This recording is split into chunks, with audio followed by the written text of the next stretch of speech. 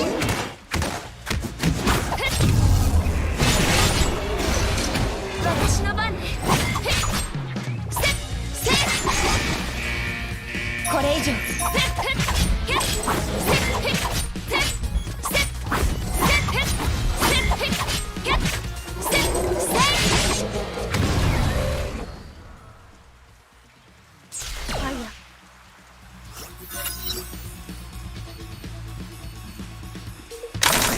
指令を観察中。任務完了。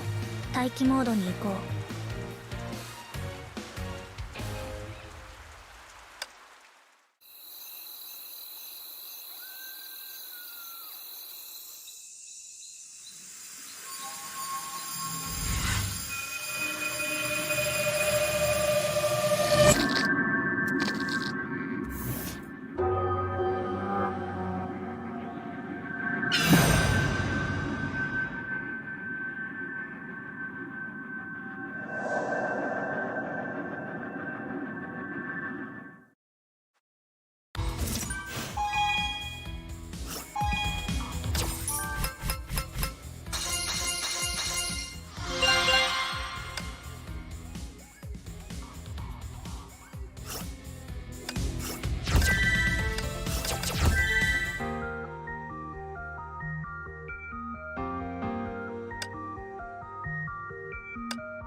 戦えたかしら。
レイレ、強くなりましたか？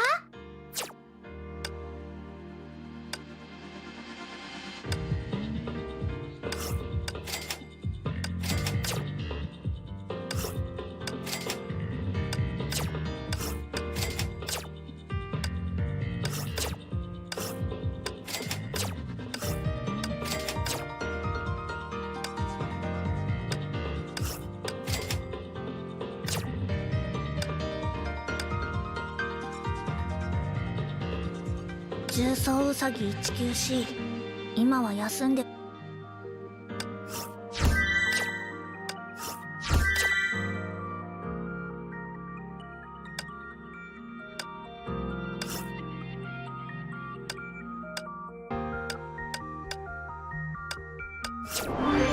レ、強くなりましたか？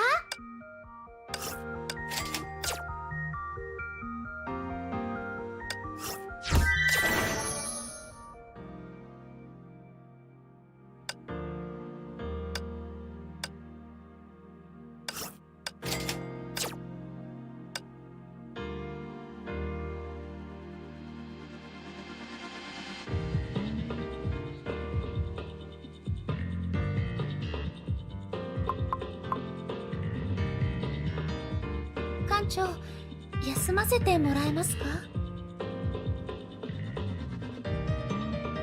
どうしてキアナちゃん。平和な日々、いいですね。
夜が深まるとまたゼーレは一人ぼっち。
任せて。ロック&ローネット。フッハッフッハッフッハッやっはっフッハッフッハッフッフッフッフッハッハッ嫌なのかフッハッやっはっ本当に私に勝てると思ってまあ勝利して当然だよね。何？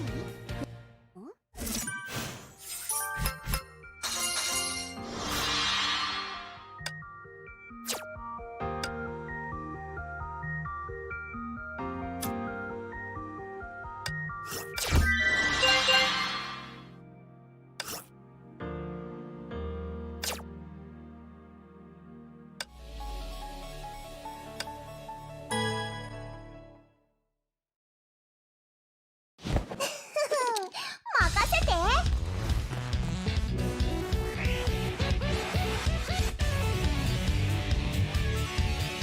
ふっはなめるなよ。ふっはふっふっは嫌なのさ。ふっはロック&ローネット。ふっはふっふっ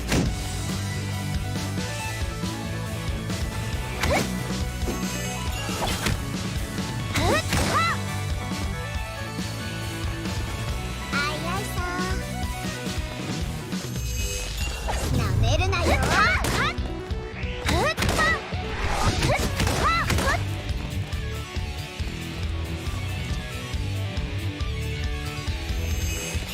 嫌なのか。絶対メイ先輩に近づけないから。このボロボロなやつなめるなよ。嫌なのか。なめるなよ。嫌なのか。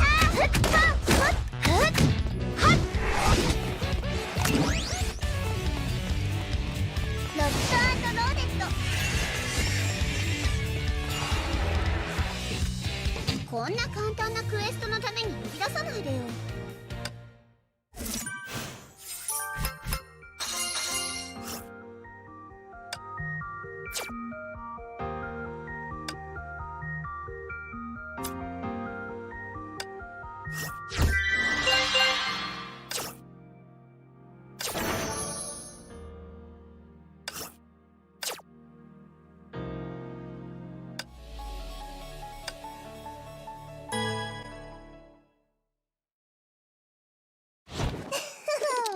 任せて。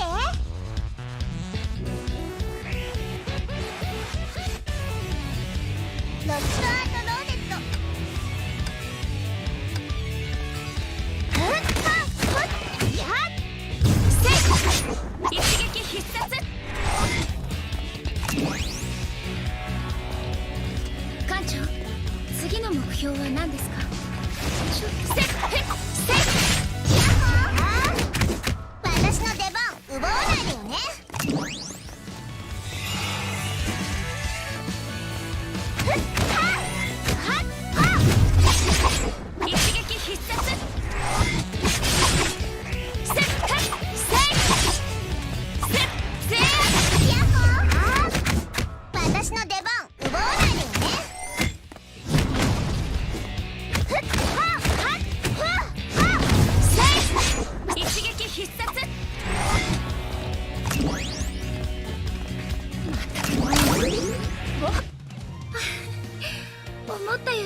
敗して損しちゃった。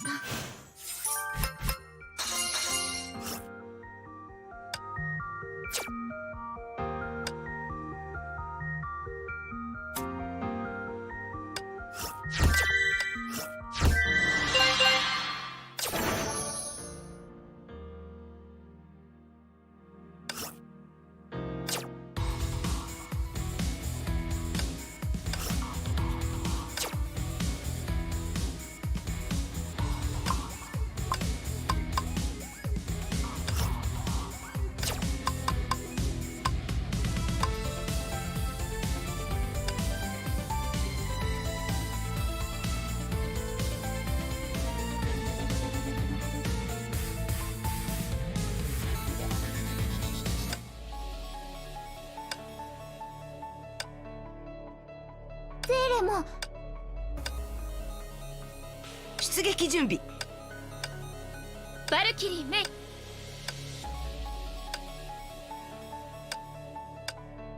ゼーレ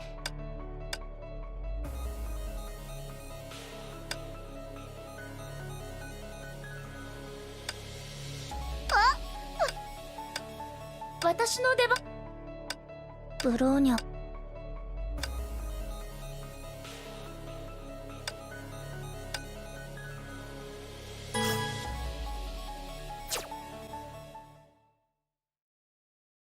任務開始します。さっさと片付けてしまいましょう。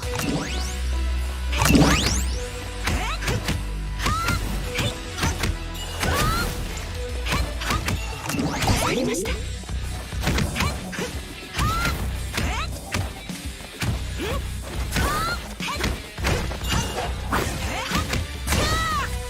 ほどにもない。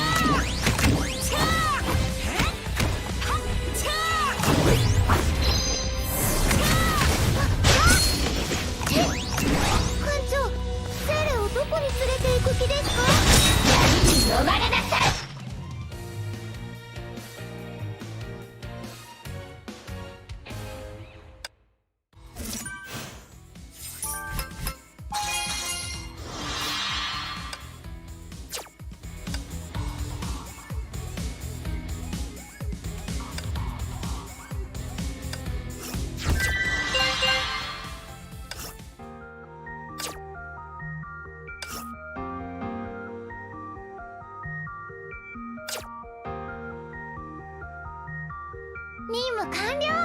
そろそろ休んでくださいね。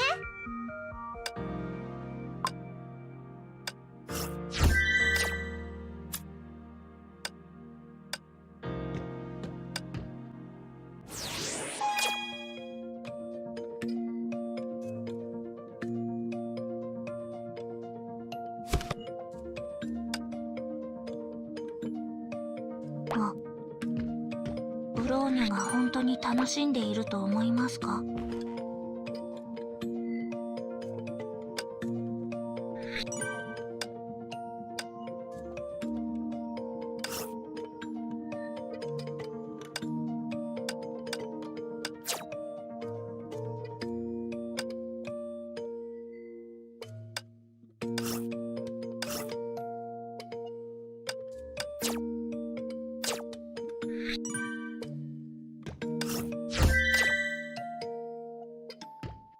やめてください。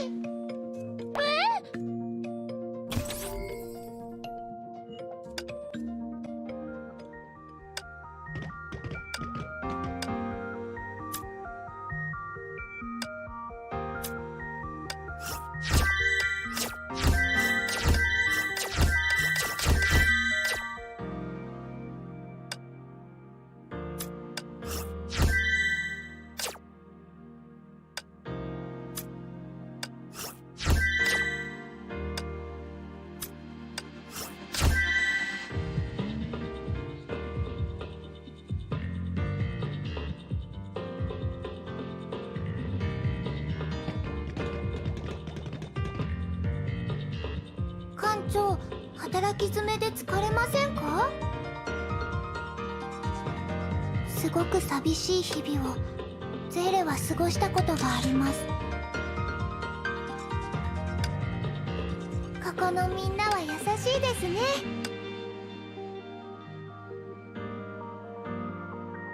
あの実験で痛い思いをしました。いつもそばにいてくれてありがとう。みんなと一緒に任務をこなせてよかったです。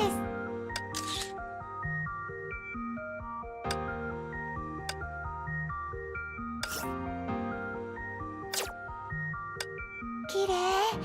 みんなも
Hey, how's it going?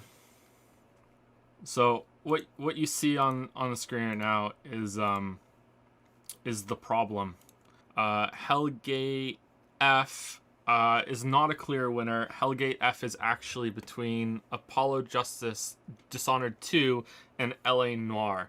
So there is a mistake. Hellgate F is wrong. The rest are right. The rest are right. So Hellgate A revives Umineko.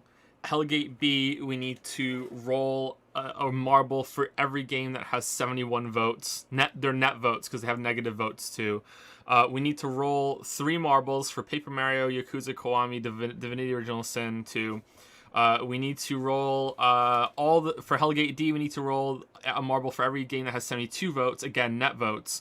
Hellgate E, roll a marble for every game that has 68 net votes. Hellgate F, like you said, Apollo Justice, Dishonored 2, L.A. Noire. Hellgate G revives the Void. Congratulations, the Void. We need to flip a coin between Ace Combat 7 and Ratchet and Clank Up Your Arsenal, but instead I think we'll just make 100 marbles, and 50 of them are Ace Combat 7 and 50 of them are Ratchet and Clank, and we'll just see what happens. And Hellgate I revives Bioshock. So, congratulations. Can you explain everything you've done on Discord in the past week? No. No. Okay, so I'm going to start scrolling, and I will tell you when I've gotten through all of the rules that are in the voting room. Not the games. I will stop when I get to the games. All right, this is how long it takes to scroll through all of the rules, all right?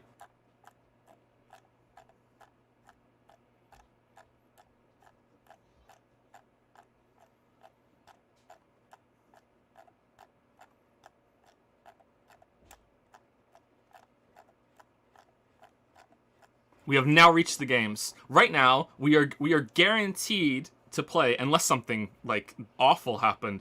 We are guaranteed to play Persona 4 Golden, the Zero Escape series, Steins Gate, which is going to become a weekly feature, Dujana, I think I'm saying that right, Half-Life 2, Legacy of Kain Soul Reaver.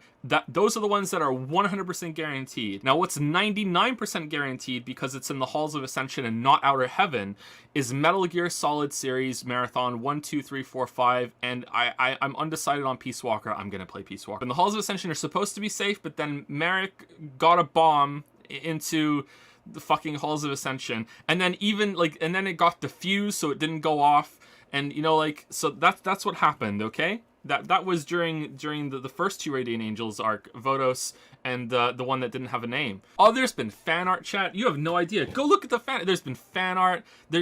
People made music. We had 2 word games.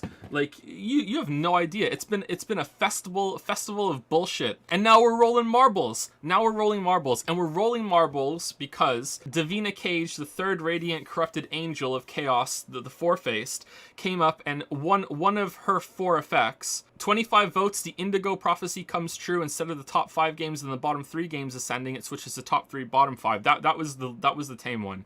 All right, 100 votes is Bring on the Meteorites. The Velt is devastated by a meteor shower. Everything receives a downvote button. If it already has one, it gets another one. 175 votes, this is the one. The 3rd face desires order, because what is chaos without some hypocrisy? Every non-game entity on the list, that was important. It's important that it's a non-game entity on the list, becomes a Hellgate, explained below. All right, and that's what we're doing now. And if she gets 350 votes, everyone gets to vote. Hellgate explanation. Every entity on the Velt that is not a game turns into a Hellgate, which drills a hole into the hell of cold things. 24 hours after the Hellgates open, which is 24 hours ago, this is already passed now, it's done. A cold game will return to the Velt through the gate. The gate will then close. The game chosen depends on how many votes the Hellgate has and how many votes the game had when it was culled. Alright? So when it was removed from the list, it had some votes, and the Hellgate can be voted up or down. So, the Hellgate exists on both the Velt and the Hell of Cold things, 2 planes at the same time. So wherever the Hellgate is in the cold things, it just sucks in the game that's next to it, which is what you can see on the screen right now.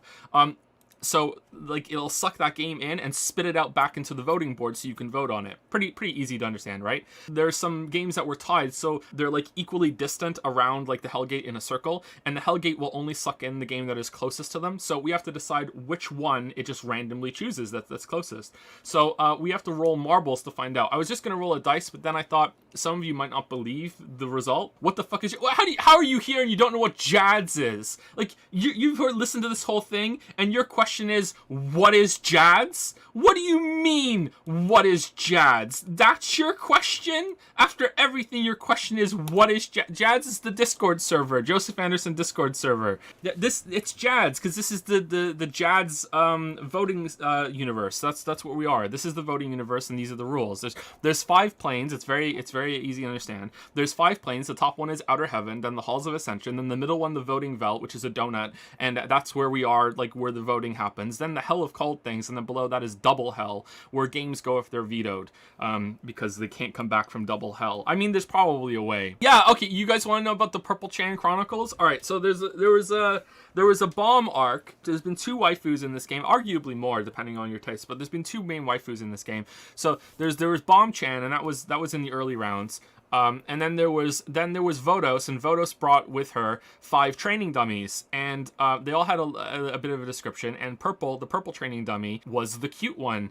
And at some point throughout the game, Fire Emblem, you know, needed a little pick-me-up. The Fire Emblem Three Houses fans, you know, it wasn't going so well. There was a conspiracy theory that I was rigging the game against them. So I thought, you know what, let's see what we can do for the Fire Emblem fans. So I made them a deal, and Purple Chan came along, hopped her way in front of all the players and said, you know, like, I'm not sentient, I'm not real, so I've made a deal with Vodos, the second Radiant Angel of Reckoning, that if you kill me, I will leave, and Vodos doesn't have to sustain me anymore, so she'll be happy. I get to die, and I don't need to be in this living, non-sentient hell anymore, and you get to ascend the game. So and that game can be Fire Emblem Three Houses. So Fire Emblem Three Houses gets to be played for sure. It goes to Outer Heaven. So the question was literally, do you kill Purple Chan? And the votes were a shotgun and a yellow emote face saying no. And all Fire Emblem fans had to do was vote yes. That's all they had to do. That's all they had to do. And they just couldn't do it. Just no one. She lived. A line of text, not even sentient. She sweetened the deal. She sweetened the deal. Metal Gear Solid gets to go to Outer Heaven too. Metal Gear Solid gets to Outer Heaven and Fire Emblem, and they still couldn't do it. 80 people, because Naja made an amazing website, and we can see who voted for everything. The website's amazing. If you go on the Discord server, look at the website's amazing. Absolutely amazing website. Because we know that 80 people who voted for Fire Emblem Three Houses voted no on killing Purple Chan. The traitors. And it resulted in one of the funniest images that has ever been captured on server. One of the funniest images ever was a Fire Emblem fan begging me in Dragon's Den, Joe, please, can we have an 11th hour twist that will save Fire Emblem? Give us a chance. We'll do anything. And it's just me, all caps, responding with, this was it.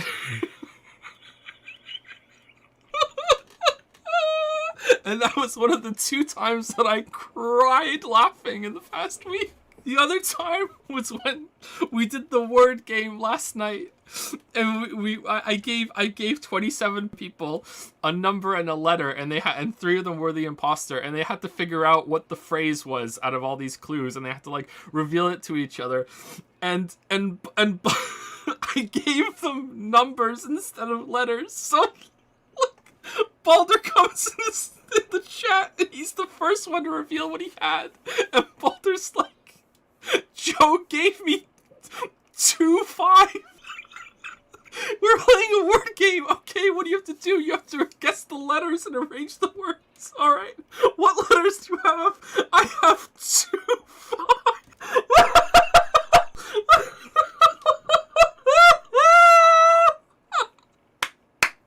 Oh my god! They got it though. They figured it out. They did. They figured it pretty quick too. I think it only took them like 2 hours or 3 hours.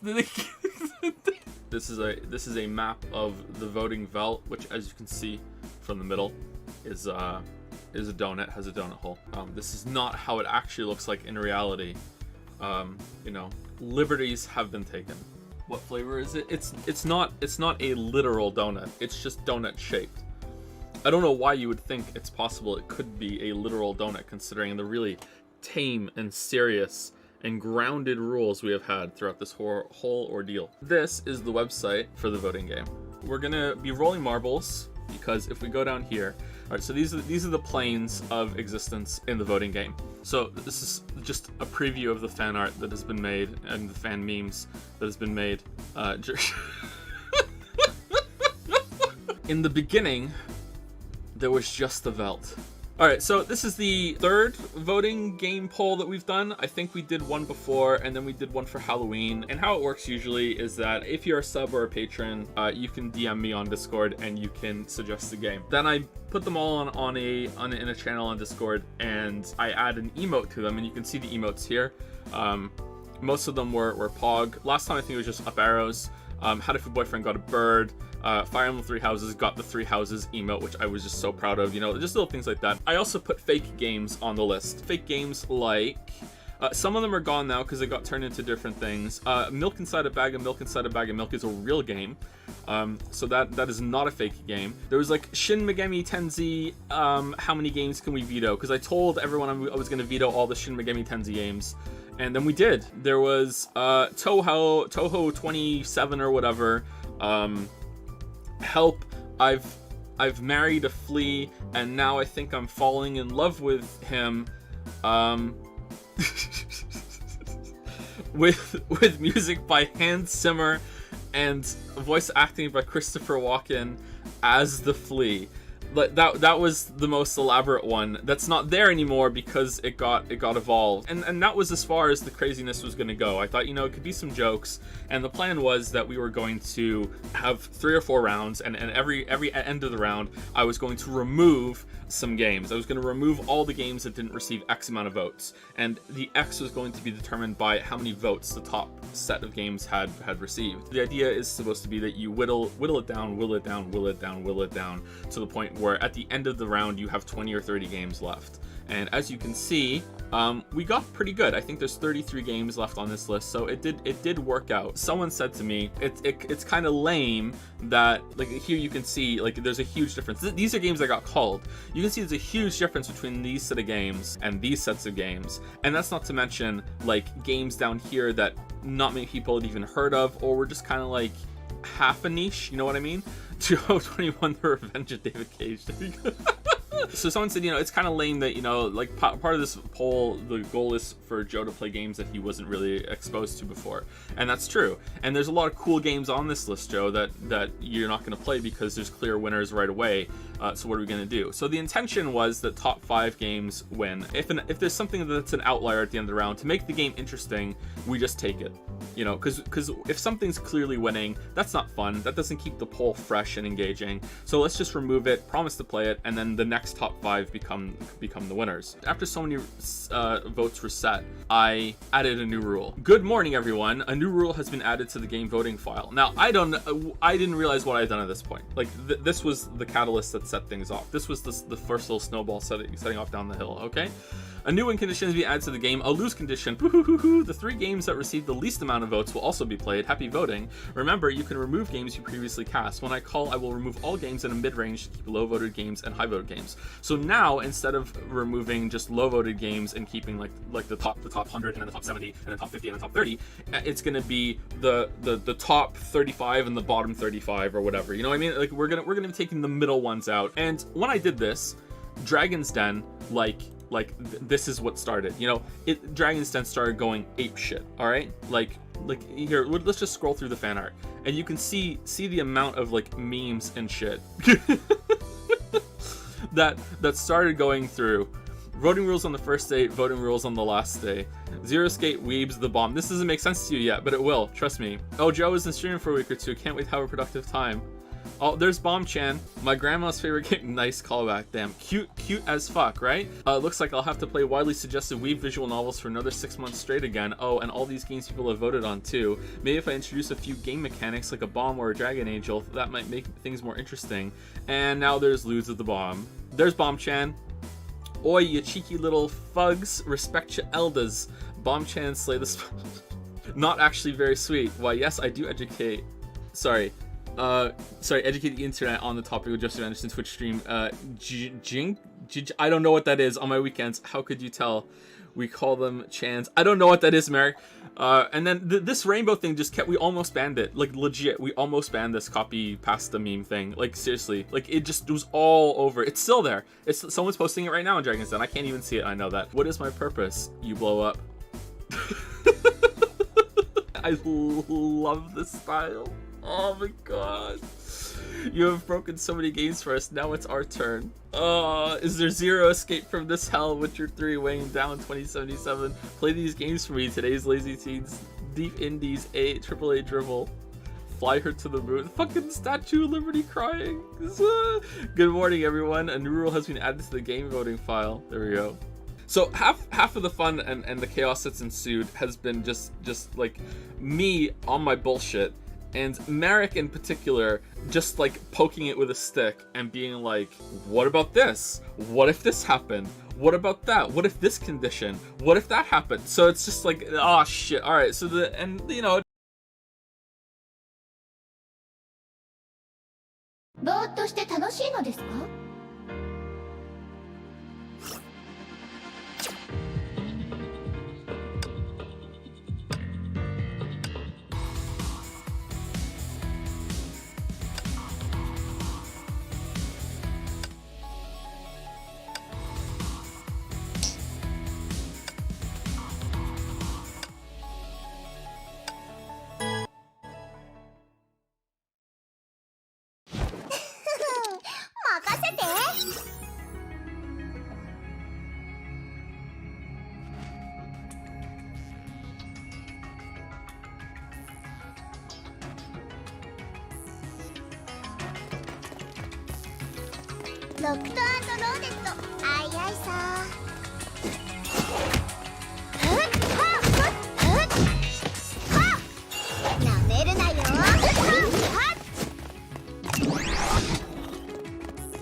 But yeah, he did do a good job in this film, and was apparently quite a complicated person, and became somewhat difficult to work with later in life. But, anyway, he does a very good job in this as Knick-Knack. Yeah. So he has stolen the Solex agitator out of Gibson's pocket as he has been killed. And so Bond is like, Bond is like, well, maybe I have an idea about how to do this, and M is just still like, I'm going to go back in time and have you shaken as a baby, 007. Yeah, I flagged this up. Bond literally just says the line, he like goes to walk away, then turns around and goes, a thought occurs to me, sir. Which is just like, Bond's about to pull the entire second half of this movie out of his ass right now. Yes. All right, well, let's we've go. established that Gibson was working with a Chinese multimillionaire called High Fat. Yes. Who's like a big energy. He's a big energy guy. Yeah. So we've heard of him. And then Bond says, well, somebody must have paid $1 million to have Gibson killed. And like, who's the nearest millionaire? Yeah, we're in Asia. Where else is in Asia? Bangkok. Well, it's kind of We're like in Asia. It's kind of like cui bono. Like, who benefits from Gibson being killed? Well, presumably the guy who knew all about his research and could afford $1 million. So they said, well, we need to investigate High Fat, and in order to do this, Bond poses as Scaramanga, thinking that he's probably never met. Yeah, nobody knows what Scaramanga looks like. The only thing that they know about him is the third nipple thing. And so Bond's plan is he's weirdly coy about it, right? Because he goes to Q and he like writes on Q's notepad and he's like, I'm gonna need one of these. And Q is like a really 007. You won't be allowed in the Pride Parade with this 007. Oh, I admit it's a little kinky. Oh, I admit it's a little kinky. It's very good in that Bond literally just hands Q a note that just says, need that Third triple nipple. Yeah, need the trip nip. Yo, Q, can you fucking hook me up with a triple nipple? And Q's like, 007. Really, 007. 007. Children might be walking past the compound and might not consent to seeing this.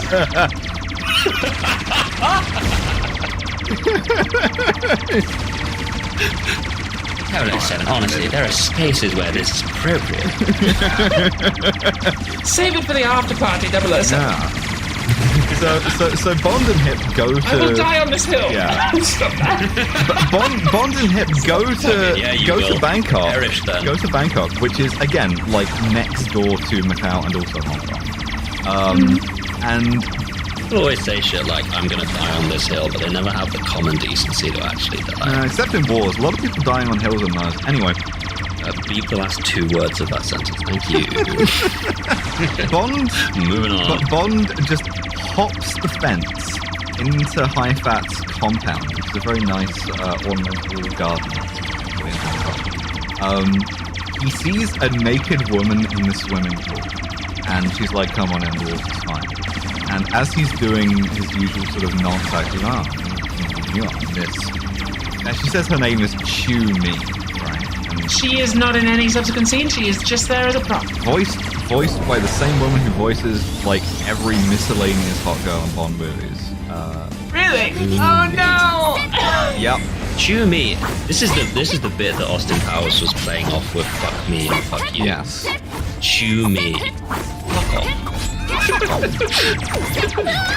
So Bond is like, oh, well, I shall have to take my shirt off. You know, he takes off the top of one of the fucked safari suits that Roger Moore insists on wearing in every movie he does. Along with the cigars, that's like his Bond thing, is I'm gonna wear a fucking safari suit. So he takes off the top of his safari suit, and as he does so, he is detected by High Fat's goons. Who like halt I'll be honest, I have some sympathy for this because at any social gathering, I also take the first possible opportunity to get my shirt off. Yeah, High Fat's goons hold him at gunpoint, but then High Fat, who is like, gonna be like, who are you? Sees the third nipple. And is immediately like, Mr. Scaramanga, I thought we were never supposed to meet. What he says to him after is very funny. I always thought your abnormality was a myth. There are cults where it is considered a sign of invulnerability and great sexual prowess. I've learned. It's a horny movie. Weird? It's a weird, very horny weird. movie. There's too much horny around here.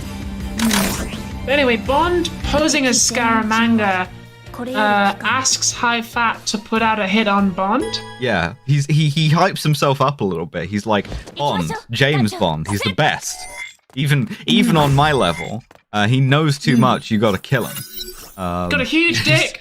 Yeah, He's like 007, Secret Service, License to Kill. James Bond, he's got a meaty cock and an ass that don't quit. You're gonna have to kill him. my favorite detail here is that he goes immediately between very few people don't know who James Bond is to British Secret Service, which Yeah. great, fine, whatever. Yeah. I've actually got a mannequin of him in my house for some reason. For normal reasons. High Fat says like, all right, fine, come back for dinner later.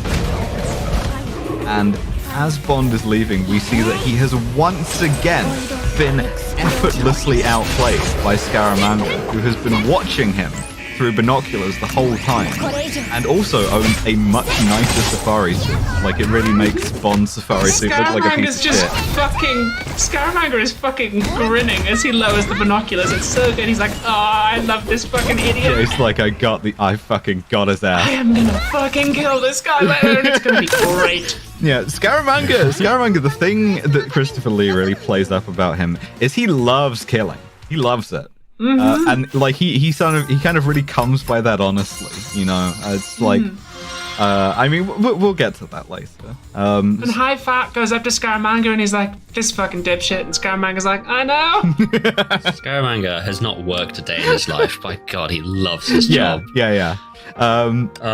So I mean, we can all we can all aspire to live like this man. Yeah. He loves his job. He lives on a private island with his heterosexual life partner. That's right. Just doing I'm a bits all smoking the hot time. woman. He swims in the sea. He's got a Joker shit fun house. he's having a great time. Yeah, he loves it. So I have the next 20 minutes of this movie blocked out in my notes as, hey, you heard of Kung Fu movies?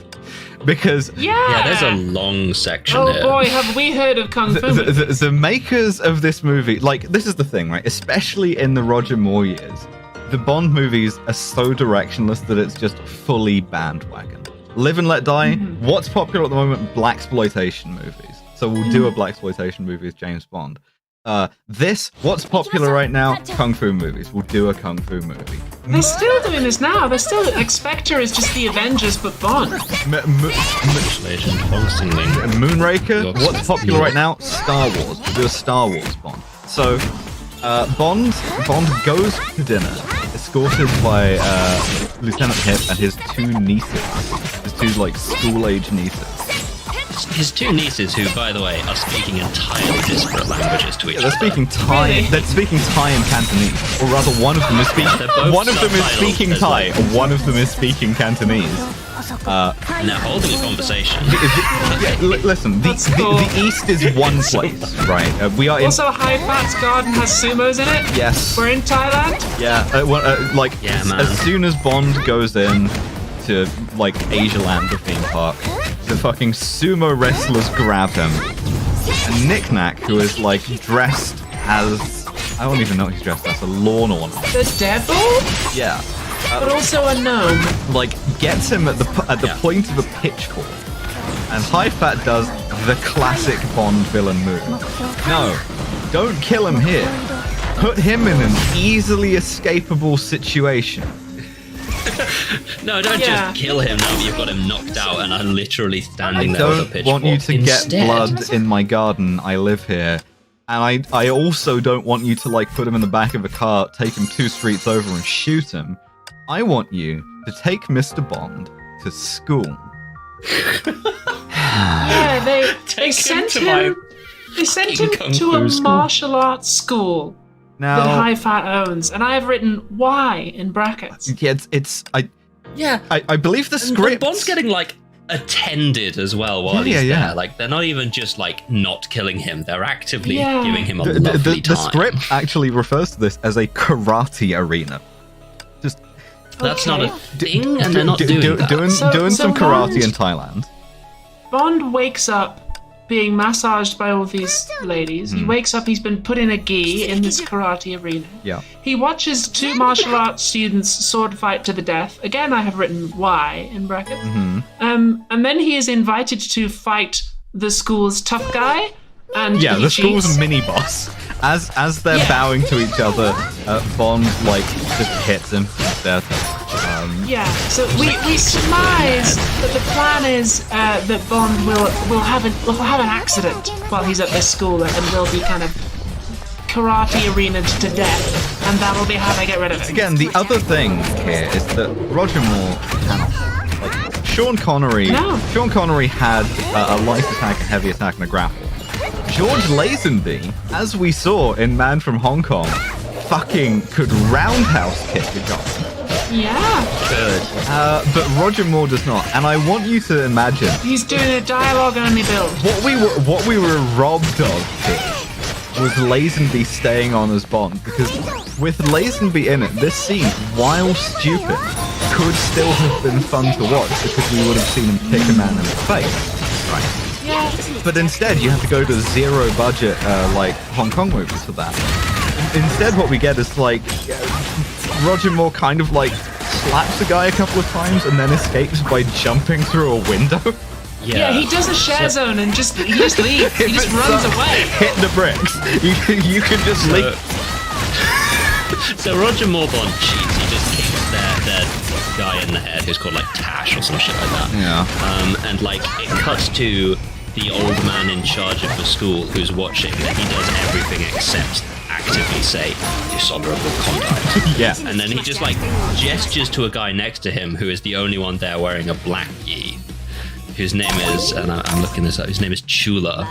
And Chula is the cockiest bastard on planet Earth. He rules. He is James genuinely, Bond brackets time. The floor with Roger Moore until Roger like distracts him and leaves. Yeah.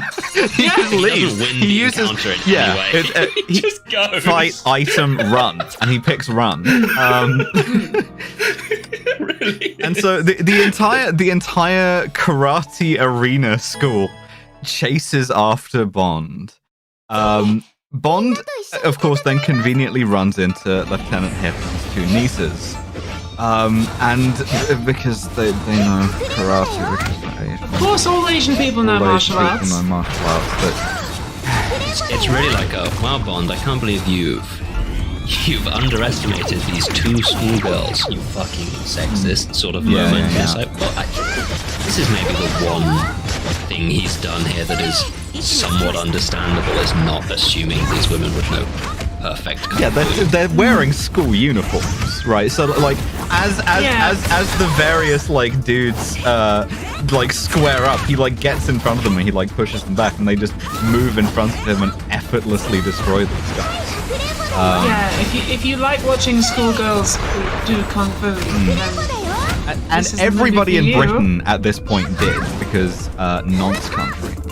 Anyway, And Moore wasn't literally Moore didn't do anything in that scene either. Like he literally it's just shots of him looking from side to side intercut with like everyone else, literally everyone was kung fu fighting, and just Moore looking from side to side. Apart from Cholo, who just isn't. Yeah. So they like escape into the klongs, the canals of Bangkok. There's another boat chase. I'm gonna continue to report you. As they leave, they play this fucking classic trumpet sting to let you know that some Bond shit has just happened. Like just to like close the scene out. They're like, wasn't that Bondy? And you're like, no, not really. And then like Hip and the girls drive away and they leave him behind. Yeah. And so They're like, oh, we fucked up, I rescued them. yeah, like Why did he's they running do up to that? the car. Why did He's they running do up to the that? car. I completely I don't know. forgotten that they did that, but yeah, they just leave his ass behind. But we also, I don't think we see them again. No, They just sort of drive away. They're just like, oh, fuck this guy. Sick of this James Bond shit. We get a spinning silver inspector hit. It says that he doesn't know kung fu, and then they're like, oh, fucking let him die then. And just Then perish. Bond gets on a boat instead. Yeah, he gets in a boat, and we get the usual fucking 2 in a row comedic boat chase. That's not a genre that needed to exist, the comedic boat chase. And baby, you think that's the only thing they're bringing back from the last fucking movie. buddy. They heard the audience crying out. They heard us saying, who do we want? We want Louisiana racism man. Louisiana State Police. He's back, baby! We need him back! He's just here! He's our favorite recurring character. He is on holiday with his annoying wife. He is here, he is on vacation, he is being racist to everyone around him, and he will not stop. He's in the Far East. He is doing nothing but denigrating their culture and calling them like shit, like triangle heads. Yeah, he calls I them don't even understand the slurs that he's using. He calls them pointy hats, right? Because of the like conical bamboo hat, right? Which is notably, and I did some research into this, not a thing in Thailand. The tie, I imagine he wouldn't. Yeah, know. I know, but like people are wearing them, and like there's a stall of them. The tie equivalent is called a nong, and it's like not even pointy. It looks like a big straw top hat. Kind of cool. Anyway, oh, that goes up. Yeah. So, Bond is like being chased in a boat, and a small child who is trying to hawk like wooden elephants to tourists hops on board and is trying to like hard sell Bond on buying this little elephant. And he's like, 100 baht, 80 baht, 60 baht. And Bond's engine is dying in the boat, and he goes, 20,000 baht if you fix this thing for me. Which the kid does. Like, Bond has not turned on the fuel intake valve. So the kid flicks a switch, and the boat starts again. And Bond goes, I'll have to owe you, and pushes the kid into the fucking canal. Yeah, James Bond pushes a child into a river. This is also, this is apparently the other scene that Roger Moore did not want to do.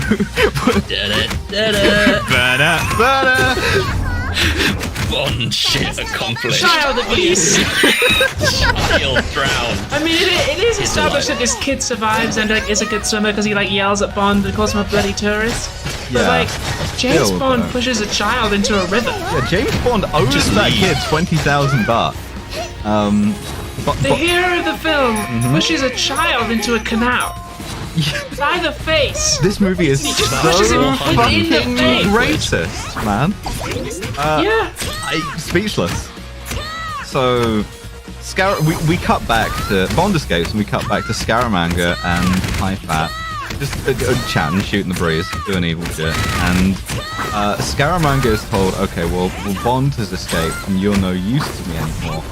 And unlike every henchman Blofeld's ever had, when he receives the you are nothing to me, you're a dumb piece of shit, I'm gonna have you thrown into the He's piranha like checking thing. the chair to make sure it's not Yeah. electrified. He turns it around on High Fat. We see him like fucking with stuff on High Fat's table. He's got like a cigarette lighter and a cigarette case and a fountain pen.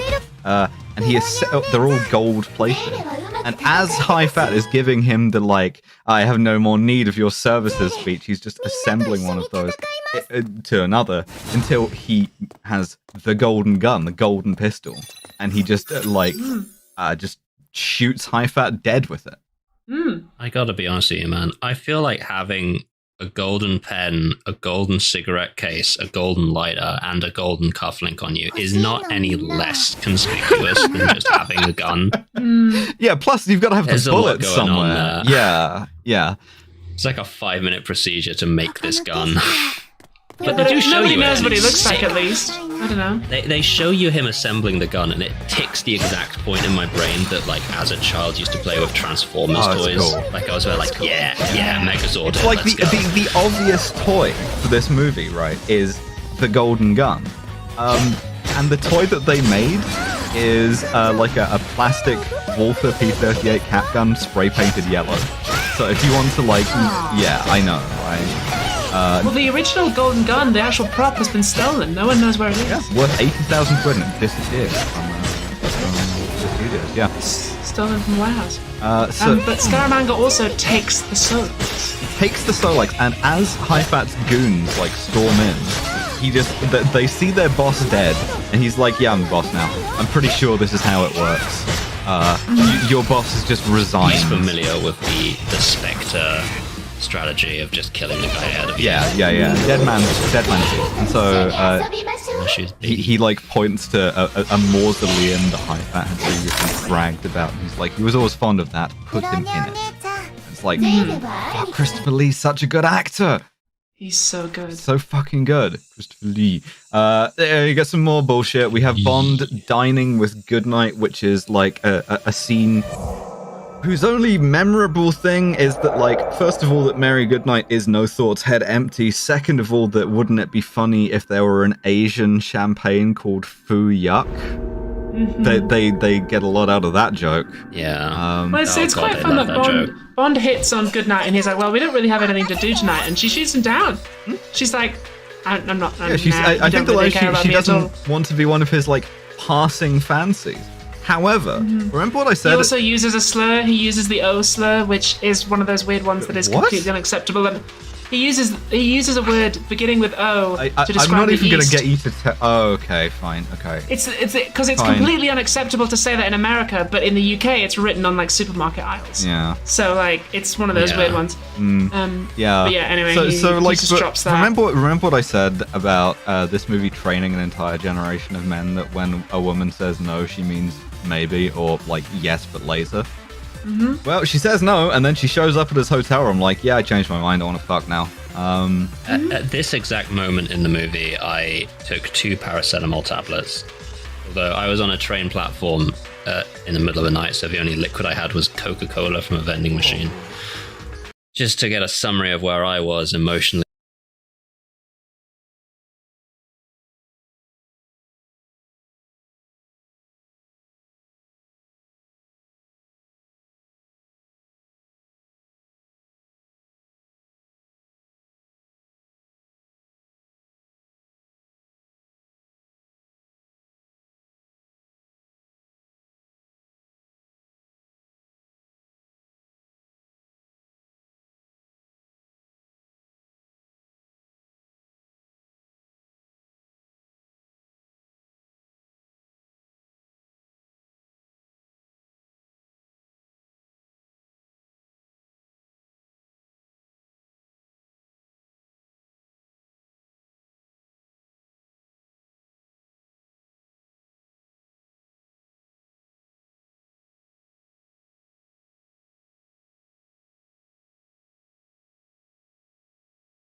And mentally watching this fucking scene. So they're fucking. Bond is putting the nonce moves on Mary Goodnight, and then Scaramanga's girlfriend Andrea knocks on the door, and Bond immediately is like, well, trading up to a new model.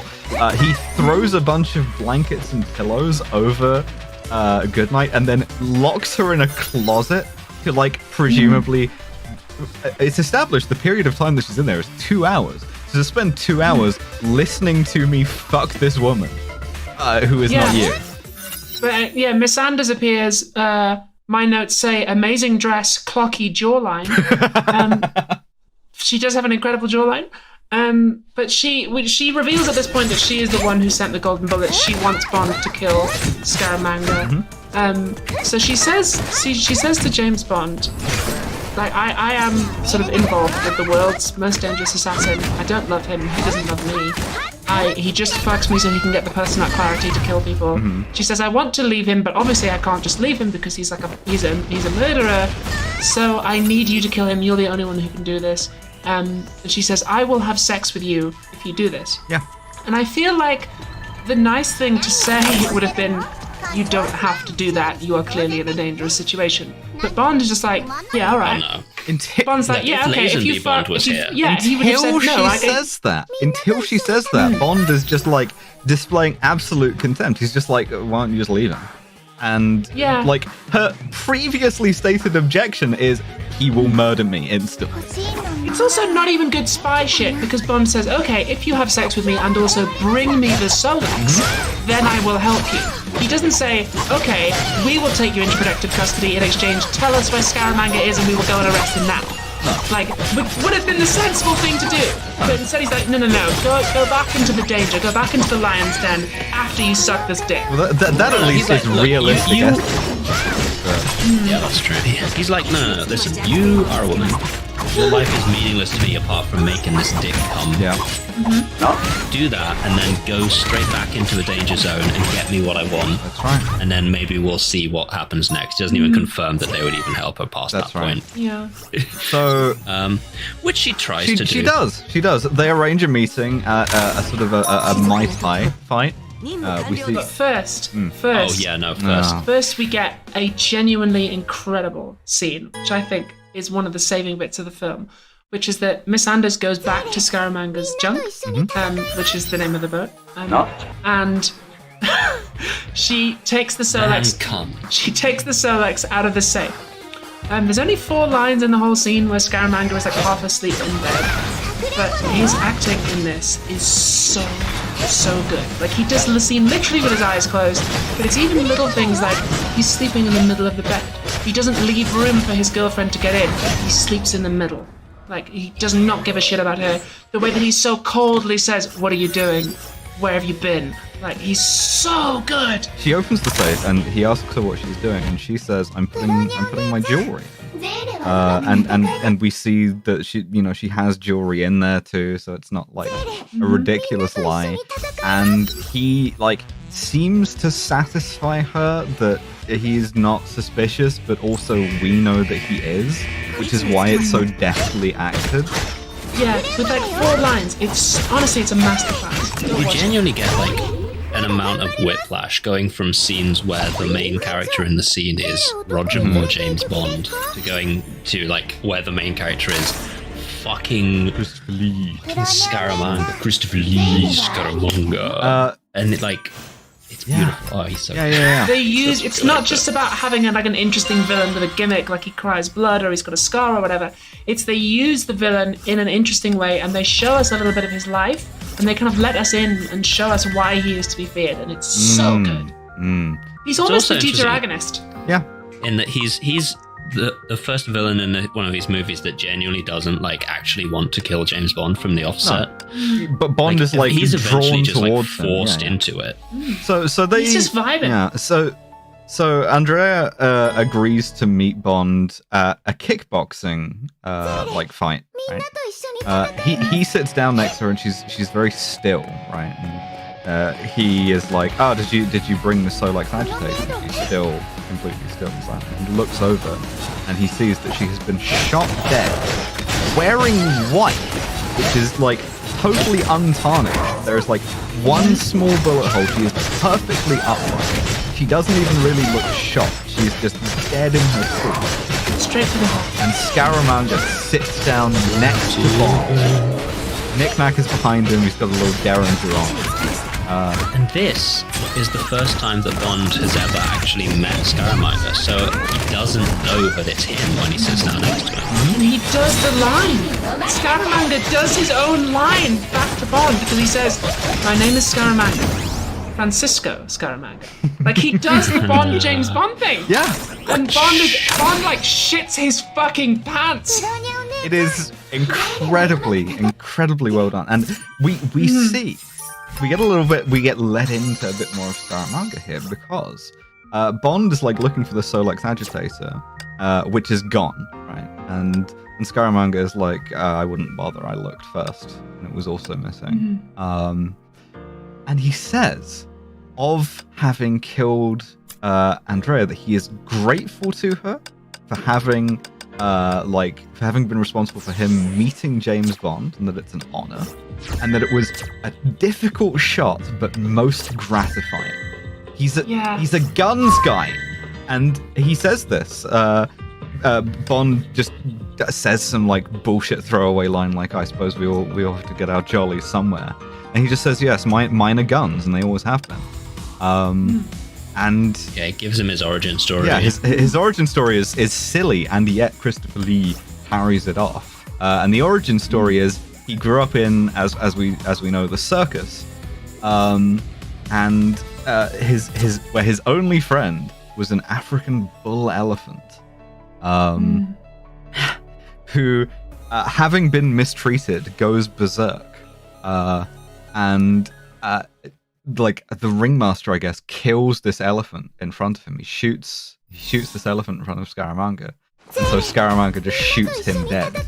in retribution. He recounts the moment that he shot the ringmaster with this big grin on his face. It's And terrible. I also want to highlight that there is no music in this scene. It's just the ambient noise and it's just the tension. And Christopher Lee hardly ever makes eye contact with Roger Moore. He really only does it at like one or two moments. One is where he says, you see, Mr. Bond, I always liked animals. And then he turns to look at him and says, but then I discovered I liked killing people even more. And then at the end of the scene where he says, he finally turns to look at Roger Moore in the eye and says, please don't try to follow me. And he gets up and goes. It's so fucking good. Like, watch this scene on YouTube if you can. Because Christopher Lee just fucking bosses it. He's so languid. Like, he moves so little. There's an economy in it that I really appreciate. There's something to be said truly for how good an actor Christopher Lee is, that he can make a man's origin story being my best mate was an elephant and I went on a revenge killing spree after he died into like quite a genuinely compelling moment. Also knickknacks eating peanuts behind him. And we should discuss that while this is going on, they are actually doing spy shit. They've identified that the Solex agitator, maybe that shit's just on the floor. Yeah, she just dropped it when she was shot. Like, Bond, he looks down and sees that. Sorry, Bond takes it and like gives it to him by simple misdirection. Hip, who is posing as like a penis. He orders like a pack of peanuts, drops them, and then like palms the Solex and gives it to Hip. Hip gives it Goodnight. Goodnight follows Scaramanga and Knick-Knack as they're leaving, and because No Thought's head empty. Something else is that this isn't funny. Goodnight has a Gucci handbag in this scene. I just thought that was good. I wrote it down in full caps. She gets immediately bundled into the boot by Scaramanga. He does not even struggle with it. He just like pops the boot and she's like, what? So Scaramanga now has the Solex unbeknownst to him because it's in her handbag. She's in the boot of the car. Bond tries to chase after him, and the lesson here ultimately is women should do as they're told. Yes. Bond even nothing says less, that. Nothing more. Because Bond and Hip come out of the match, and then Bond says, where's Goodnight? And Hip's like, well, she's supposed to be here. She's got the Solex in her handbag, and Bond goes, women. Women, am I right? She's a secret agent. Yeah. She's been there for like 2 years, and she has no agency at all. M praises her, actually, at one point, and says she's a good agent. Like, no secret agency. So Bond has to chase after Scaramanga's car, which is like a bronze AMC Matador. And of course, behind him is an AMC dealership. How much did AMC, the motor company, kick in for this movie? Less than you'd think.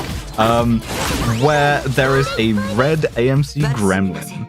And you know what I would like to see a bit more of, though? Who just happens to be in the passenger seat? What I would like to see a bit more of? This is the part I really Louisiana racism guy. Sheriff J.W. Pepper, Louisiana State Police. Sergeant J.W. Pepper. He's there. He's there getting a test drive. He's there. South Asian Bond, country now. He's sitting in the car. Oh, yeah! Because that's a thing that you do when you're on vacation, is think about buying a car. And Bond takes the wheel, drives up this fully fueled, ready to go show car, chases after Scaramanga. J.W. Pepper. J.W. Pepper is in the car, He is yelling like- racial abuse. Yeah, talking about commies. You're that secret agent! That English secret agent from England! 20 minutes of this. The painkillers I took previously hadn't kicked in at this point, and I was just staring at the packet the entirety of this scene. Yep. So the car chase that follows is not really noticeable, but for one thing, right? Which is that they have to get across a canal to chase after Scaramanga, and in order to do that, Bond takes a broken bridge, and he like ramps it and flips the car 360 degrees horizontally. And they did that stunt, like, in real life. It's not an effect. They did that. On the first take. On the first take, they gave the stuntman, whose name was Bumps Willard, by the way, a $30,000 bonus on the spot for landing it. And then, having done this, they put a slide whistle over it. I wrote that down almost verbatim. I wrote, imagine the fucking effort and planning that went into conceiving of, setting up, and pulling off that stunt. Imagine that hours upon hours of dedicated work. Modifying the car. And then they put a slide. As far as I know, this it. was the first computer-modeled car stunt, because they had to simulate this in order to make it work. They had to make the car custom. The steering wheel and the seat is in the center. Everything else extraneous has been taken out of it to remove weight. And then, in order to do this scene, which they still, like, people try to replicate and still can't do now, they do it, and then the noise that they put over it is, like, I would say the most ill-judged Bond noise we've heard since,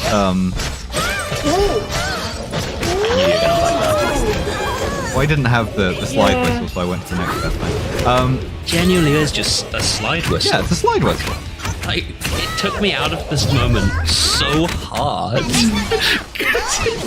It's a comical noise for something like they slowed down the footage a little bit as well to make the stunt last longer. So it looks like he does this at about 3 to 4 miles an hour. And slide whistle. It is a very cool stunt. I think it was done as part of like a car stunt show previously by like a traveling, not like a traveling circus, but like like a professional cunt star, professional cunt star show. A professional cunt star show. So sorry. 007, they're called the professional cunt stars. Try and bring the cunt back in one piece, 007. Changing the name of the group chat to professional cunt stars. Oh baby, don't worry, I am already there. A professional stunt car show did this stunt, and somebody saw it and they decided. I'm so sorry. Bernard Lee's M being like, now, what do you know about the professional cunt stars? But like we have me and the girls after COVID. we have another cunt star to get through. Getting that surgery to get the professional cunt star. Kill James Bond merch. That's your medal. Cunt stars. Letterman jacket. That's your medal for services to pussy. Is the professional cunt star. Oh my god. I'm so sorry, I just Sweet. This movie doesn't just have the one cunt star, it has 2 cunt stars. No, thank you for this, because I've been worried that we've been quite serious thus far. But Scaramanga and Knick-Knack drive the car into a barn, and the barn fits fucking wings and an engine onto the car. I can say words. Onto the car, and it takes off and flies with Goodnight in the boot. And because she's fully bimbified, she's like, I think we've stopped. Opens the boot and sees that they're at like 5,000 feet or whatever. Incidentally, like JW Pepper tries to reason with the cops and gets arrested, but he does threaten them at one point with I got connections. I'm gonna get the FBI on your ass, the CIA. God damn it, I'm gonna get Henry Kissinger. which is no idle threat for an American to make in Southeast Asia in 1971. No, it is not. Anyway, yeah. So luckily, yeah, and we never see that character again. No, so he was I killed. choose to believe he was he was killed by firing squad. Watch the documentary "The Last Executioner," which begins with them shooting Sheriff J.W. Pepper, Louisiana State Police. So Bond and Hip teleport back to Hong Kong, and thankfully they're like, oh, we've tracked the fucking plane to a group of islands in red Chinese waters, because whenever a Bond movie of this period wants an agent of chaos, it just goes with Red China. And so Bond is like, okay, well, I'll go and like infiltrate it off the books, so you don't have to know anything about it. So Bond invades China. Well, the fucking exchange, and I've slightly editorialized the exchange, but really not as much as you would imagine, is that Bond is just like, sir, what if we simply entered Chinese airspace, sir? And M goes, absolutely out of the question. And then Bond just replies like, what if I did it secretly? And then it cuts to him doing it. Yeah, he just does and it. then not 20 seconds later, it cuts to a red Chinese radar base being like, some guy's in our airspace. Yeah, you want us to shoot him down, boss? And Scaramanga's like, no, this is all part of my plan. There is a great bit where Scaramanga's on the phone to them, And he says, no, please don't shoot him down. He's a guest and I'm expecting pause. No, he won't be leaving. So my good. god, dude. Christopher Lee, go on. Yeah, so Scaramanga welcomes Bond. Or rather, he is loving it. He's loving this scene. Yeah. Okay. So what happens is first Knick-Knack welcomes Bond with Bonjour, Monsieur Bond. and a tray with a bottle of Dom Perignon, which a hidden Scaramanga uses like a BB gun to shoot the cap off of. And of course, it's not a BB gun; it's a real pistol. And so Bond flinches, of course, and like almost goes to like draw his gun, and Scaramanga's just like, you have to forgive me, but I couldn't resist. It was too good not to. He is grinning. He's loving he having puts Bond on the his gun island. down on the tray next to the champagne, which has drenched Knick-Knack, and he's like, as you see, I'm now completely unarmed. And oh my god, like this is Scaramanga's invitation to Bond, right? Where he just eats this scene up, right? We have so much in common, Mr. Bond. We have so much to discuss. We will never have this opportunity again. Ours is the loneliest profession, so let us spend a few pleasant hours together. How is this the loneliest profession? There's a line that like because this is before podcasting was invented. That's true.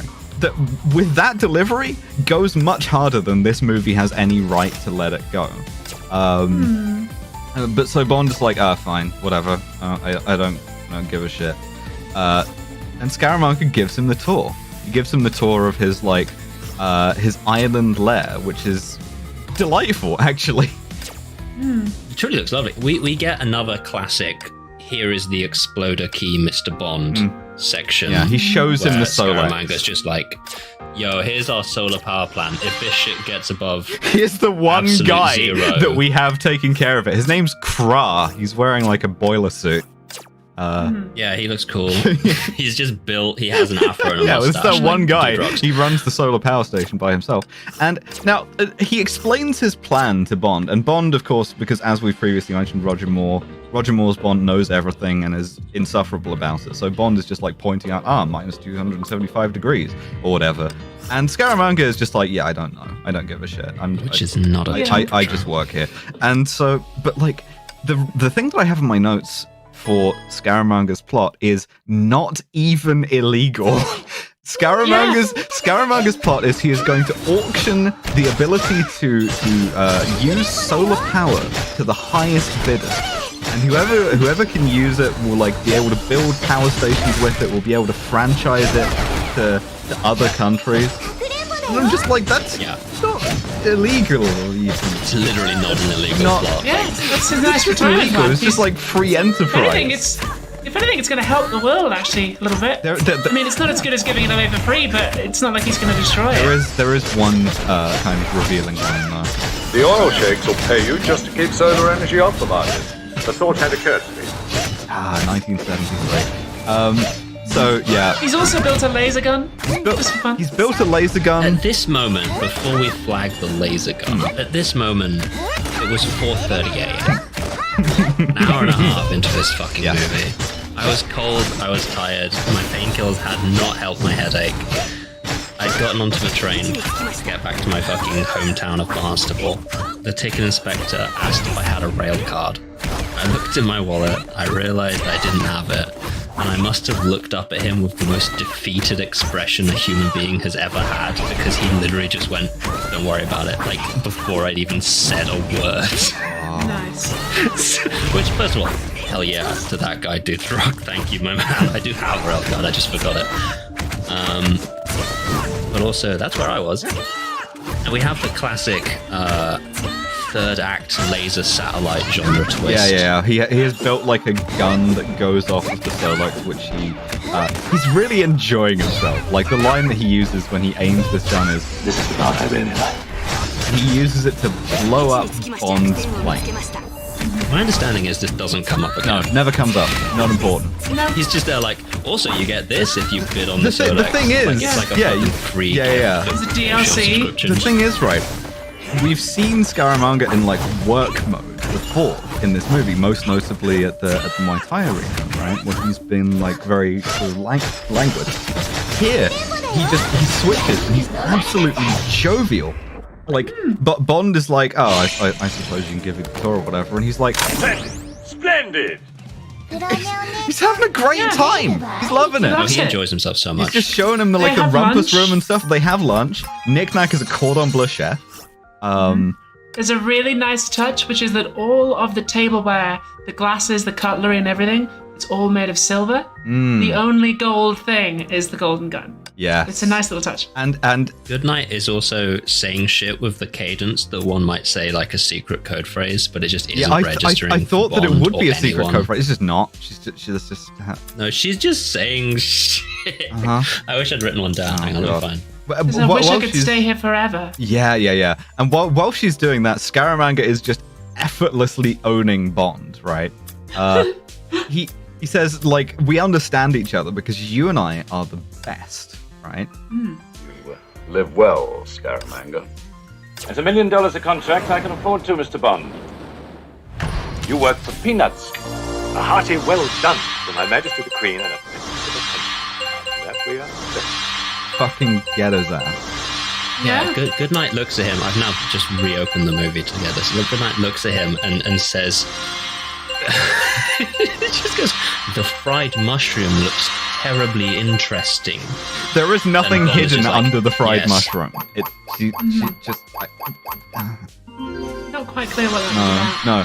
No, she's just saying shit. Like, I don't know So if she thinks that's Bond the kind of thing gets secret agents Bond do. gets quite angry. He calls Scaramanga full of shit, right? For being like, I'm the same. And we get the closest thing to like an explanation of Bond's ethical code from his own in his own words as we're gonna get for a long time. And this is how Bond. And I want you to think about the people that we've seen Bond kill while we've been making this podcast. I want you to think about that as we go into what Bond considers his ethics to be. When I kill, it's on the specific orders of my government. And those I kill are themselves killers. Come, Mr. Bond. You disappoint me. You get as much fulfillment out of killing as I do, so why don't you admit it? Oh, I admit it's a little kinky.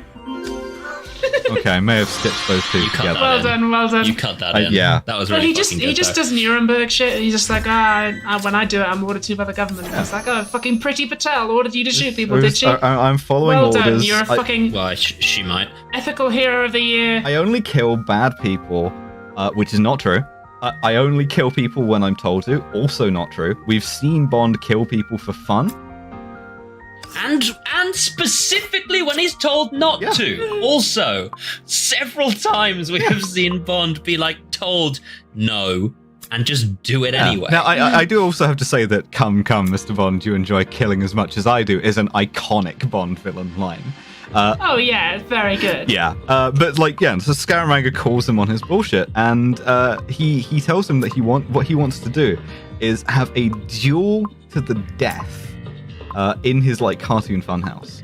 And Bond is like a little bit rattled by this. He's like, "This is quite old-fashioned, isn't it?" And oh god, there's this fantastic line, right, which Christopher Lee truly sells. He goes, "My golden gun against your water PPK." And Bond says, 6 bullets to your 1.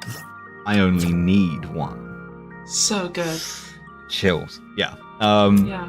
So they get together on the beach back to back. Knick-Knack Cats out 20 paces, and Bond enters into this sort of game of death, right?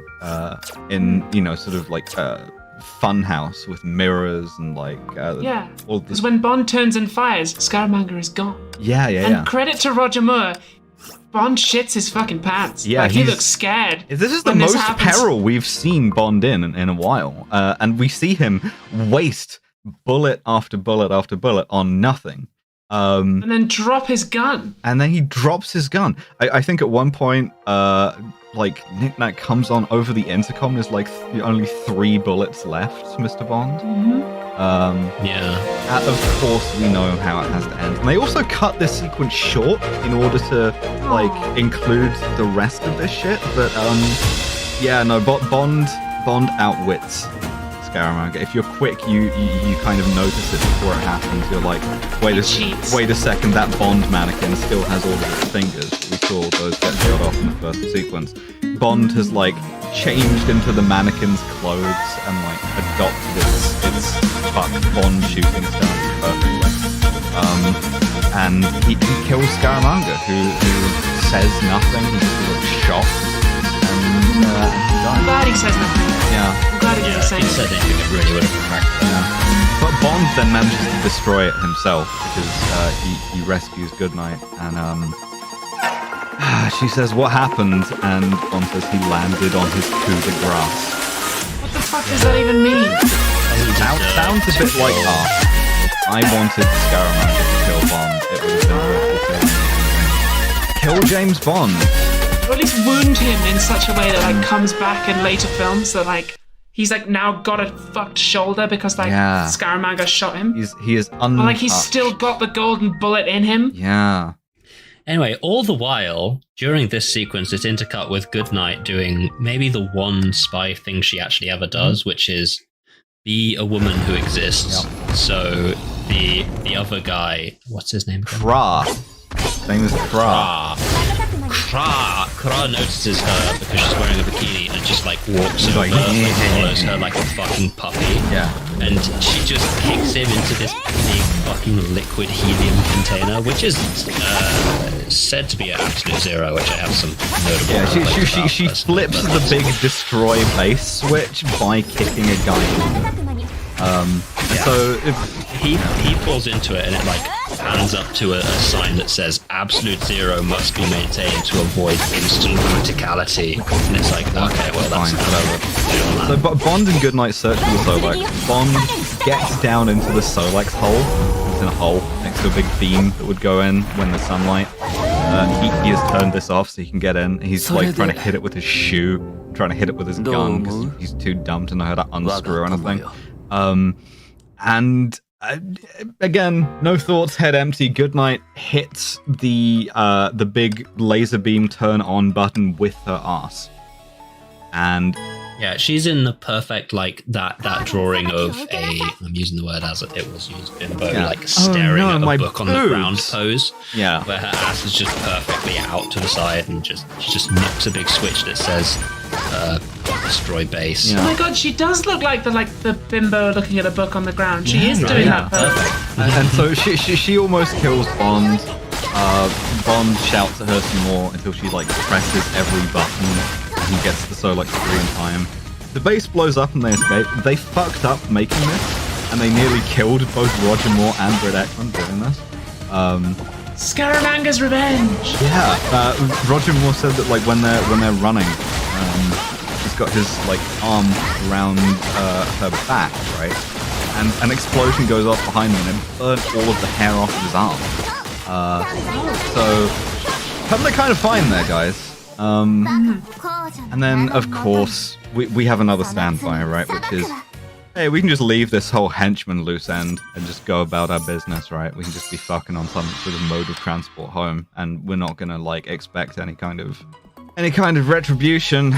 So they steal Scaramanga's junk, right?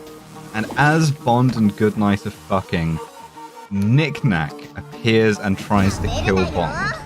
This is not treated with any kind of dignity, right? No.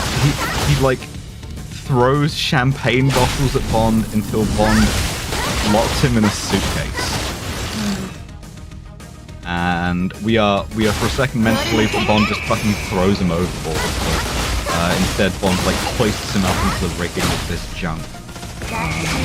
So I mean, at least he survived. Yeah, that is fair. Which I can only imagine is as like a direct response to how Whisper is how Whisper is treated in the I'm doing it now. How Whisper is treated in the previous movie, where he's just locked in a thing and left. Yeah, but Bond literally gibbets Knick-Knack here. Yeah, Knick-Knack's just put on like the rigging. Yeah, and he looks perturbed. That's the movie. That's the movie. That's the movie. This is a 2-hour movie. It's the last one that Cubby Broccoli and Harry Saltzman did together. because Harry Saltzman like almost went bankrupt and had to sell his stake in Eon Productions. And they also had a massive falling out, which is kind of apparent. This was like a disaster to make. Albert Broccoli wanted an elephant chase in it. I'm glad that did not happen. John Barry, the composer, like really half-assed it. The director of photography quit halfway through. It really had a troubled production, and it would be another like there's a 2-year delay between this and The Spy Who Loved Me, the next.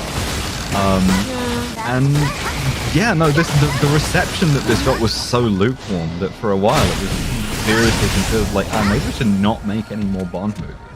See, that's a shame because I did enjoy this more than a lot of the other ones. A large part of that is Christopher Lee. I actually like the music. They keep reusing the theme song, the theme from the theme song, but they like put little twists on it here and there, which is quite nice. Like Scaramanga's got a good little leitmotif. Like, and also it makes sense in ways that previous films don't. I have one objection to this. Sheriff J.W. Pepper, Louisiana State Police. Yeah. He's in this movie for almost as much as Scaramanga is. Why is he in this movie? Why does J.W. fucking Pepper have the... Who fucking watched the previous movie and went like, oh, you know who my favorite character is, you know who they should make recurring? Sheriff J.W. Pepper, Louisiana State Police. Like, they're trying to do like a Superman's pal Jimmy Olsen shit where it's like, oh, fucking Bond's buddy, Sergeant J.W. Pepper. I get that he's meant to be like a foil for Bond, because Bond is meant to be like slick and sophisticated and he's meant to be like crude. But it's also interesting that they say that he's the opposite of Bond because he's racist, when, as we have seen in the previous film, Bond is extremely racist. Yeah. So, I mean, this is another example along with Red Grant of trying to do the villain as like mirror Bond. I think more successfully than From Russia with Love almost. Just because of Christopher Lee. And the reason why is like I have a theory about this, right? Which is that there's a line in here. Andrea says when she's explaining why she can't leave him, she says he's a monster. I think Christopher Lee plays him exactly like the same fucking way he did Dracula or the Mummy, right? I think he has like played him as a horror character, as a monster, and then just kind of gone from there, and it works so well. Yeah, I don't know that he works as well as like a dark mirror of Bond or whatever, because most of the argument that he has with Bond, he wins. Yeah, he's too interesting, whereas Bond is not. Yeah. Anyway, we have a science-based system on this podcast. Cool. Even though Christopher Lee says science was never my strong point. It's called the SCUM system, the SCUM paradigm. For SMARM, cultural insensitivity, unprovoked violence, and misogyny. We score these on a flexible scale of 0 to 7 or more than 7 if we feel like it. So, how do we feel that this movie does in terms of... Never less than 0. How do we feel this movie does in terms of SMARM? I feel like no Roger Moore movie has no SMARM. Yeah. And in particular, I'm thinking of like the way in which he talks to women is a combination of SMARM and misogyny. That is like... It's a classic combo. Yeah, that is distinct from like where Connery might have had a lower SMARM but a much higher misogyny. I feel like Roger Moore is kind of like both. Yeah. I would say it's fairly high. I think a 4 or a 5. I'd go 5. I would say a 5. Yeah, I'm willing to put a 5 up. Okay. It's definitely his base, like Roger Moore's baseline misogyny is certainly higher than, no, sorry, not baseline misogyny, that's about the same. His baseline SMARM is definitely higher than Sean Connery's and certainly higher than Lazenby's. Yeah. Cultural insensitivity. Well, I mean, we are in Asia land in this movie. And... Well, they have the decency to condense all of the cultural insensitivity down to one man. Yeah, who could that man be? Sheriff J.W. Pepper, Louisiana State Police. But yeah, I hate him so much. I hate Roger Moore so much. Also, Bangkok and Hong Kong and like to an extent even Beirut are basically interchangeable. Macau also. the fucking Sumo wrestlers in Thailand. All Asian people know karate. All Asian people know karate and are named things like Chew Me and make things called like Fu Ya. Yeah. I'm thinking it's at least a 5. I'd be persuaded to go 6. Yeah, certainly. Yeah. Is it as culturally insensitive as Diamonds Are Forever, which was a 6? Because that got points for homophobia, remember? Yeah. We can't really weigh homophobia and racism, can we? I would say it's about equivalent. Yeah. 6 it is. Unprovoked violence. Oh boy, one scene just takes this. Yeah. Because in terms of like violence to other spies and stuff, it's relatively low. Like, well, notably, Bond kills exactly one man in this movie. Yeah. It's only Scaramanga. His on default. the other hand, I mean, he does threaten Lazar. That's kind of violent. He threatens Lazar. He does. Yeah. He like punches the guy at the karate arena. He kicks a cop out of a boat, which is practice, but like he pushes a child into a river. He pushes a child into a river and he tortures a woman for information. And like not even, well, there's no such thing as light torture, but you know what I mean. It's not like a passing Alice, I think if thing. anybody knows about the existence of light torture, Alice, it must be you. Yeah, unprovoked violence. I feel like this is kind of middling here. I want to say like a 4. Yeah. How do you feel, Dave? Yeah. 4? Oh, I'm happy to go over 4. Okay. I'm going to take the backseat on this one. And misogyny. Oh boy. This is probably the most comprehensively mistreated a Bond girl has been since Mrs. Galore. Yep. And even if we don't count like textual mistreatment, just the writing of Mary Goodnight as just an absolute fucking moron, that's got to count for Mary something. Goodnight, definitely, and oh fuck, I forgot this girl's name. Andrea Anders.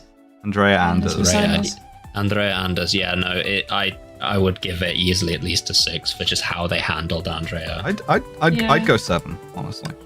Yeah, definitely. Okay, cool. Yeah, I'm happy with a 7 as well. Where does on our sabermetric score? Where does this put the Man with the Golden Gun in the Bond count? That gives it a total score of 22, which is about in the middle. I mean, Live and Let Die is still the highest at 28, so we've come down a little bit. Yeah, it's equally as offensive as You Only Live Twice. Yep. Less offensive than Goldfinger. Yep. I think that's on the basis that Goldfinger does like show a textual rape, whereas this like alludes to it. It shows a textual corrective rape that is shown to work. Yeah, it's only 1 point short. It's only 1 point short of Goldfinger, and had it been an 8 on misogyny as Goldfinger was, we would have been neck and neck. That sounds right. Here's my question: we have one other award to give out, which is the Kronstein Rosette. The Kronstein Rosette, like for a henchman who went above and beyond the line of duty and was underappreciated in their time. I have a nomination. I'm interested to hear either. My nomination is the second karate guy that Bond fights in the black gi. Chula. Yes, that was also mine. See, I thought the Kronstein Rosette was to honor underappreciated side characters specifically. And in that regard, I was gonna nominate Agent Goodnight for Kronstein Rosette. Maybe Chula. Oh fuck no! I want to change my answer. I'm gonna throw us back out of forum again because my answer is Lazar. He's having too much of a good time. He is. He does a good job. He's a good actor. Okay, I think we might have to split the Kronstein Rosette into villain and otherwise, because we have a lot of like villainous side characters that get nowhere near the appreciation they deserve. Such as Shula. Yeah, fair enough. I think the villain's Kronstein Rosette goes to Chula, but I'm willing to hear argument for the general one for either of yours. I mean, only because Nick Nack is obviously getting a lot of glory anyway. He's very well remembered from this film. Yeah, he's not. Yeah, an I'm happy underappreciated with Chula, who does a great job in his scene. Yeah, let's do that. Wow. And Goodnight gets whatever the ally version of the Kronstein Rosette is. If you think of what that could be, put it in the comments. Thank you. The Goodnight Award. Oh. Goodnight Award, sure. Hell yeah. So what are we watching next time, Alice? We are watching. Well, we're gonna have a bonus episode in between, which is TBD. But after this, our next mainline episode is The Spy Who Loved Me. Oh God. I don't remember it. Never heard of it. Never seen it? It's the one with the underwater car. Oh God, not more underwater shit. Oh, it's the one with. It's the first one with Jaws in. Better, okay, right. better. I might have an okay time. Okay, well, we have been the professional cunt stars. That's and, right. We have a Patreon where we will be doing much the same, but for non-mainline Bond movies, like sort of deuterocanonical Bond stuff. I have been Alice Caldwell Kelly. Joining me have been Abigail Thorne and Devon. And we will see you in 1 week for the bonus episode, or 2 weeks for The Spy Who Loved Me. Thank you for listening. Thank you for listening to yet another episode of Kill James Bond. We will be back in 2 weeks' time for The Spy Who Loved Me. But if that is simply too long for you to wait, you can head on down to our Patreon, patreon.com/killjamesbond, where we upload bonus episodes every other week. Speaking of patrons, our most beautiful and gorgeous patrons, our £15 and above patrons are Paint McCullough, George Rohack, Nikki, Jack Bushell, Larrykins, Amanda Comet, Timothy Pajoni, Trip, Alfredo, Joshua Simmons, Raoul Leal, Zoe Shepherd, Jonas Schwamberger, Robbie Morgan, James Knapman, and Ramonan. A couple of new names in there. Thank you from the bottom of my heart for helping me live and eat. Shirt alert. Head on down to our website. You have until the 20th of June to pre-order our first ever t-shirt. This has been Kill James Bond, starring Alice, Abby, and Devon. Our producer is Nate Bethay, our podcast art is by Matt Lubchansky, and our website is by Tom Allen. Thank you.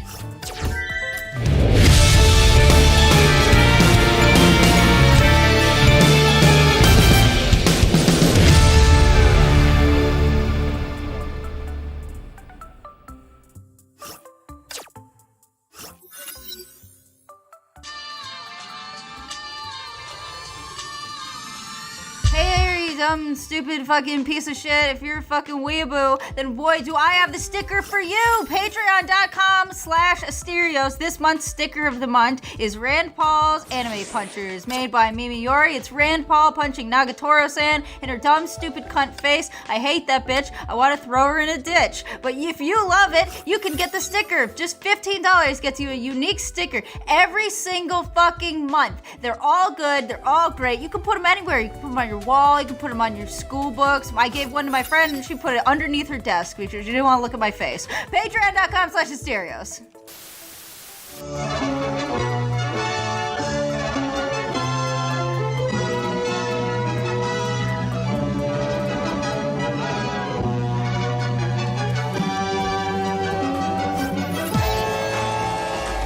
Welcome back! It's another episode of everybody's favorite podcast.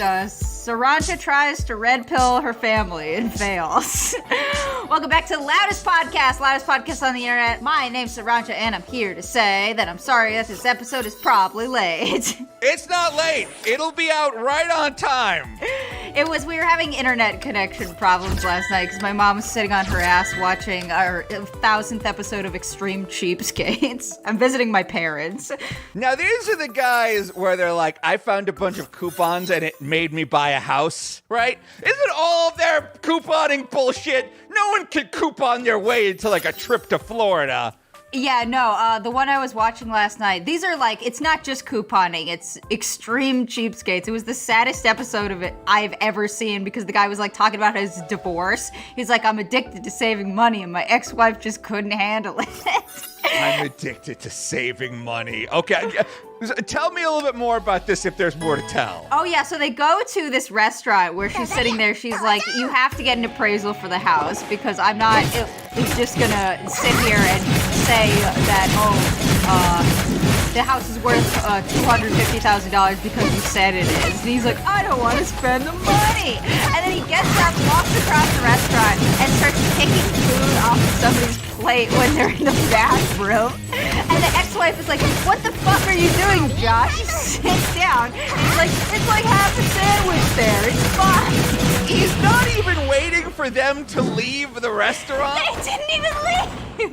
So a rando comes back and half his sandwich is gone, and Josh has a mouthful of sandwich. And Josh is like, I refuse to get the house appraised. The house is worth what I say it's worth.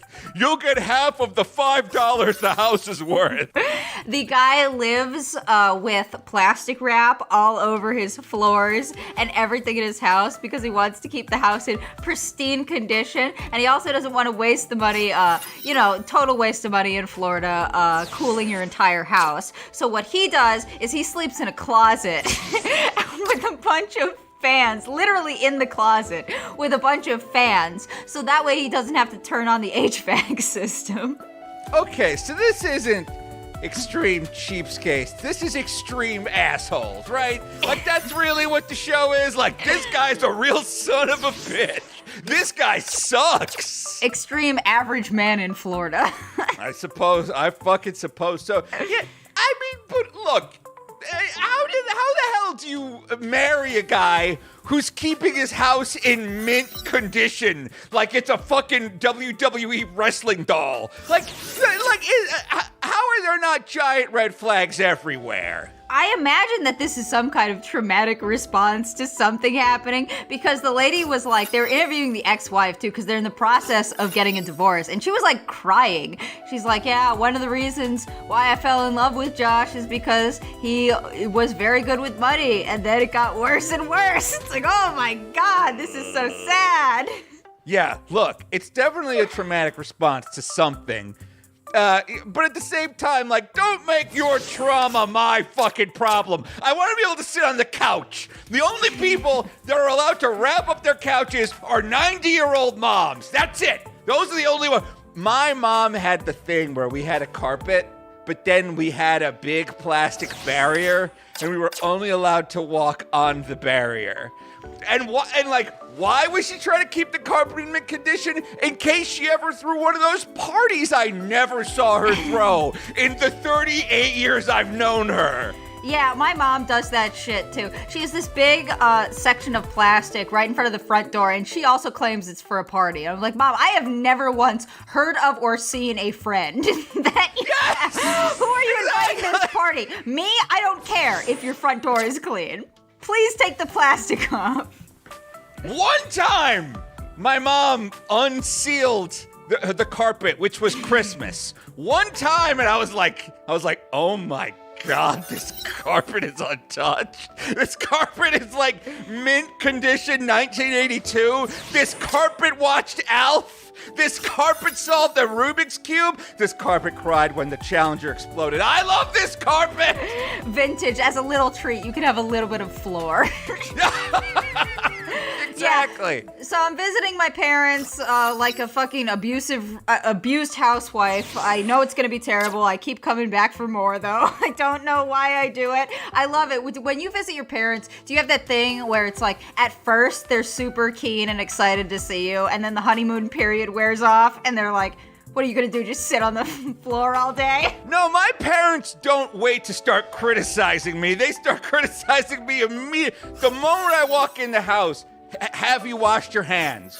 I can be on the way to the bathroom with my hand on the doorknob, carrying 6 fucking suitcases. I'm like, have you washed your hands? Like, I'm about to wash my hands. I know it's dirty outside. They're also like, you sleep all day. You sleep all day, you sleep all day, you stay up all night, you sleep all day. I'm like, look, Mom, I understand I sleep all day. I don't know if you know how work works now, but a lot of us just don't do it. A lot of us just don't work now. That's what working from home means. It means sleeping all day. I'm sorry, the future is based. Yeah, no, my mom does the exact same shit. Here's the 5 fucking stages of grief that I go through every single time I go home. First, they're very happy to see me. My mom is super happy to see me. She picks me up at the train station. She's like, oh, hey. She gives me a a big hug. She's like, I love you. I'll make anything you want for dinner. And then the honeymoon period wears off, and she's sick of having me around, and she just criticizes every fucking thing I do. Like, oh, are you sitting on your ass? Why are you sitting on your computer all day? Get a job. And I'm like, I have a job. I'm at my job right now. My job is to sit on my ass on the computer. And then, this is my least favorite stage, the impossible chore request. Wait, what? The impossible, like, hey, Sierra, I'm going to work. Can you go build us a deck or something?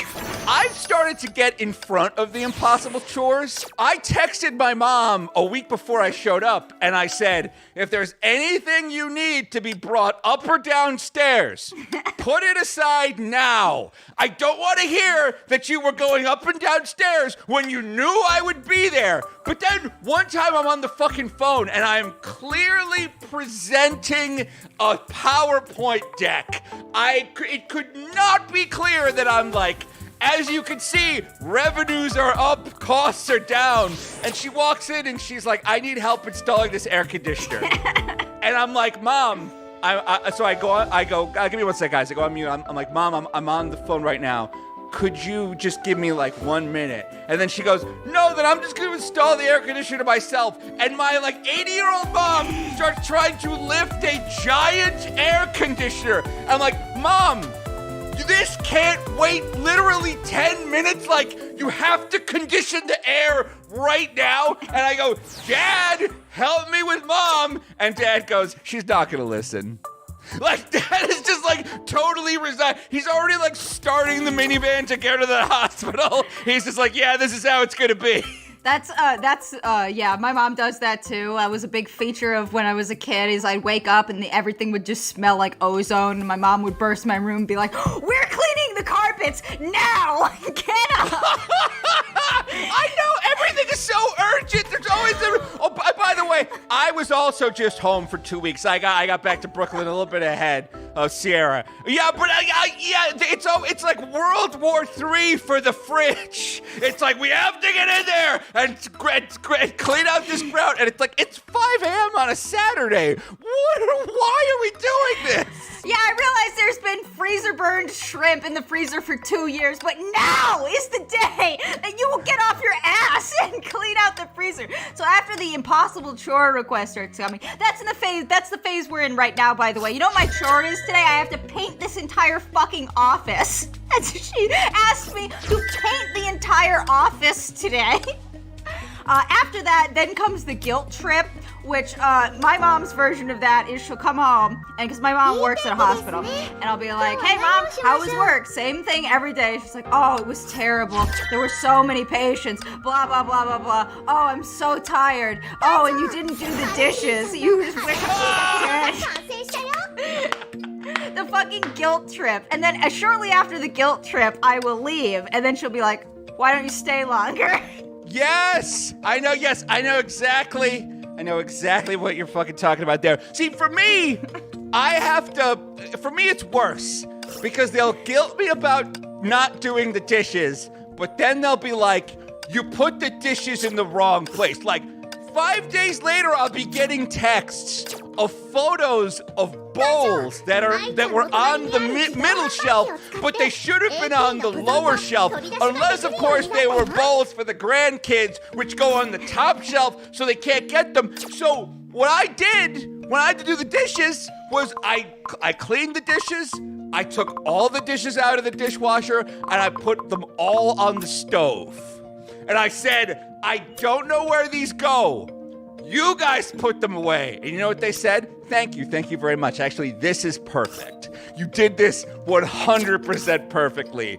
We feel this is how you should do the dishes every time. So I found an accord. I reached an accord with my parents. I'm glad, because your mom is so much worse than mine. I don't know how. Yeah, she is. About cleaning stuff in particular, like, I don't think I have ever completed a chore that was accepted successfully by your mother. Like, it doesn't matter where we are. If we're in Florida, we're at her house. I don't think we can. Like, everything is wrong. Like, we can't even clean sheets and put them on a bed correctly. Yeah, like, Sriracha will make the bed perfectly, and it'll look like military style, tucked corners, like, will be able to pass inspection from the screamingest drill sergeant. And my mom will come in and she'll be like, oh, thank you. And then the moment Sriracha leaves, my mom will rip all the sheets off and do the bed again. Right, like, oh, you didn't pull it over the pillows. Time to redo the whole thing. It's like, why even bother, man? I know! Look! I'll like, before I leave, I'll clean the floors, but then I'll say to myself, I don't know why I'm doing this. She's just gonna clean them again after I leave. But you know, look, I am one of the rare people who, like, I enjoy my parents. Like, we go out to get barbecue. We go out to restaurants. Like I have a really good time.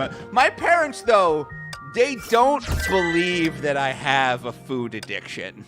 You know, like, before I come home, I'll say, like, you need to, like, take all the cookies and chocolate chips and muffins and bagels, and you need to put them all in a box and put that box in the fridge in the garage. Because if you don't, I'm gonna be walking around just looking for them.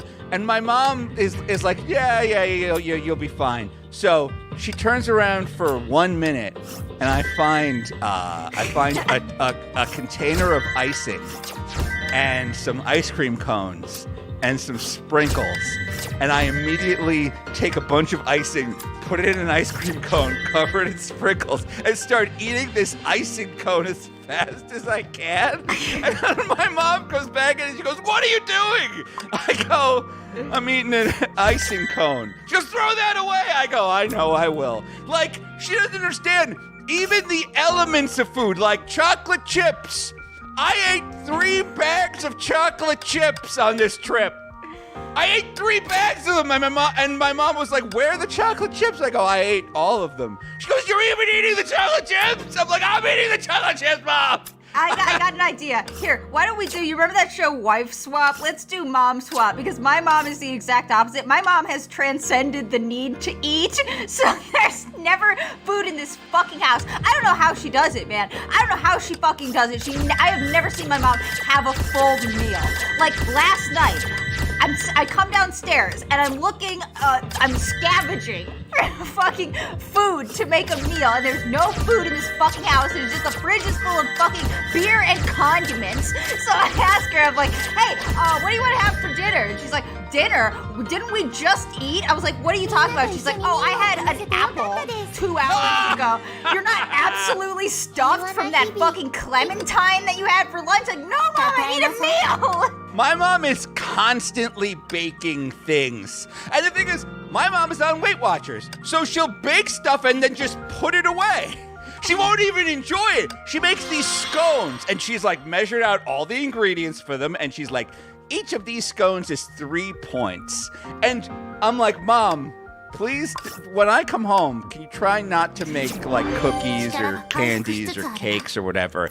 And she's always like, oh, you're fine. She makes these fucking scones. She turns around for 1 second. I eat 7 of them. Because I'm trying to eat them as fast as I can before she catches me. And all of a sudden she turns around, I'm shoving the ace scone in my mouth. I'm not even enjoying them. I'm trying to like pack them in there like a chimney sweep trying to clean out a flue. She's like, what are you doing? Where did all the scones I made? I was making the scones for 2021. These 20 scones were my year's worth of scones. Game with some more scones, Mom. Oh, that's great. Your mom thinks you don't have a food addiction. My mom thinks I don't have a job. I don't know what she thinks. She comes home. Literally, this is a daily occurrence for her. She'll come home. She'll be like, oh, did you just sit on the computer all day? Why don't you get a job? I'm like, Mom, what do you think? I have my own health insurance. Where do you think this money is coming from? Her brain, she just cannot wrap her brain around the idea that I work from my house. I don't go to a physical job. She comes home and she's like, is New York expensive? And I'm like, yeah, it's pretty expensive. She's like, how do you pay for things without a job? And I'm like, Mom, I have a job. Don't paychecks sometimes literally get sent to your mom's house? Yes! Yeah, yes, because like you have some old contractors that you have established relationships with, and it's just like she sees the money. She probably helps you deposit it with her camera phone, like, Mom. She does, and I don't know where she thinks this money is is coming from, but there's like no logical connect there. She is convinced that I do not have a job. That is the boomerist fucking thing, though, where it's just like, if it hasn't happened to me, it doesn't happen to anyone. It doesn't exist, yeah. I don't make my money on the internet, thus it is impossible. Right, yes, exactly. What do you mean you don't have a job in a hospital? Isn't that what everybody does? That's what everybody, oh, and my God, she loves to bitch about the hospital. Like, she loves to come home and be like, oh my God, I'm so tired. I had to go into work at 3 a.m. And I'm like, well, sorry you chose to work at a place that doesn't close. What do you want me to say?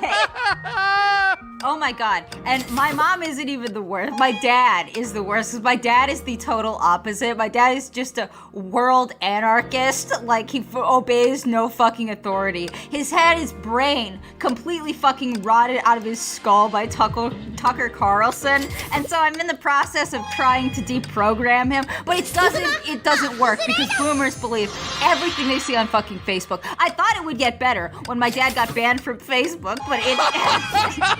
Wait!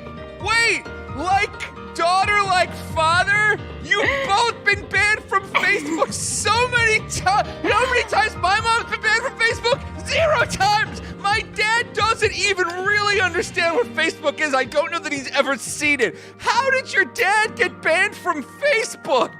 Okay, so my dad allegedly committed a felony crime, which means he is allegedly not allowed to own handguns, but allegedly he does own handguns. So he got into an argument with someone over something. My dad is like so political now, and I fucking hate it. He got in an argument over something political, and the guy, I guess, called him a name. So he posted a picture of himself holding a gun at the camera with the implication that he would be shooting the person who received the photo, and that earned him a lifetime ban. That was like the straw that broke the camel's back, that earned him a lifetime ban from Facebook.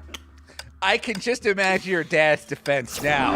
I was just threatening to shoot my webcam. My webcam's been acting up lately. Fucking hate that thing. Can't wait to break into my webcam's house in the middle of the night and shoot it. Shoot it 5 times in the back of the head while my webcam's wife screams, "Why didn't you do this?" He's not allowed to own firearms. Why are you posting pictures? Oh my God.